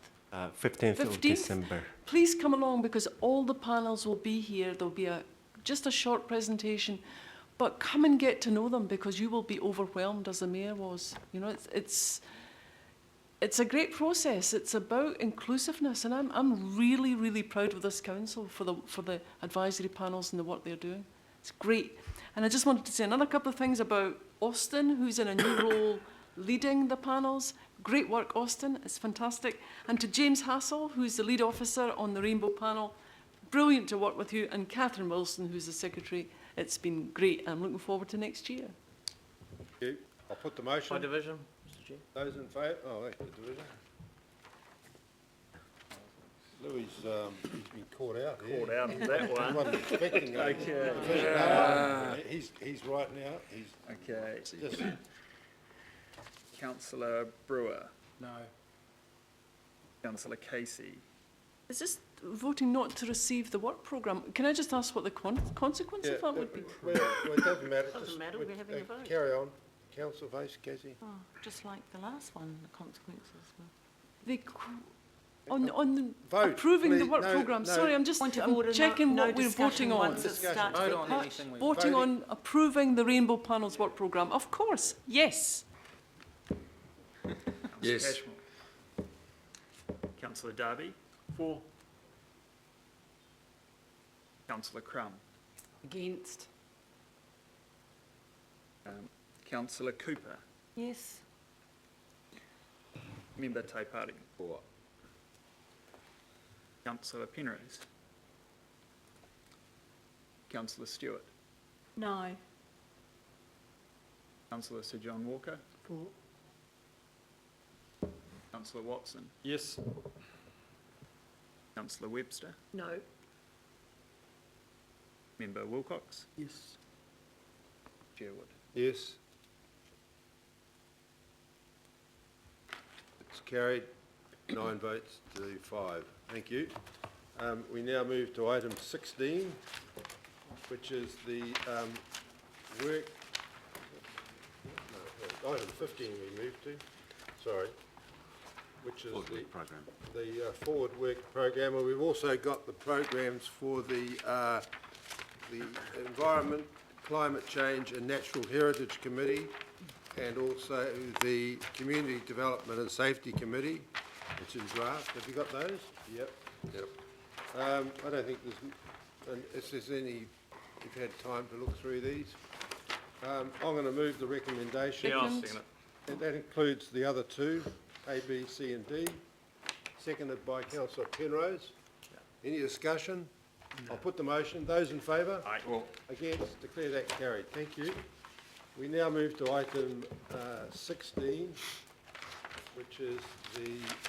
Yeah, happy to move that too. You move that, Councillor Penrose? Seconded by Councillor Taipari. I'll put that motion. Those in favour? Aye. Against? Declare that carried. We now move to item 17. That's just a procedural thing in this case here. I'll move that. Seconded by somebody. Yep. Mr Wilcox. I'll put that motion. Those in favour? Aye. Against? Declare that carried. We now move into confidential. And for the reasons set out on page 77, seconded by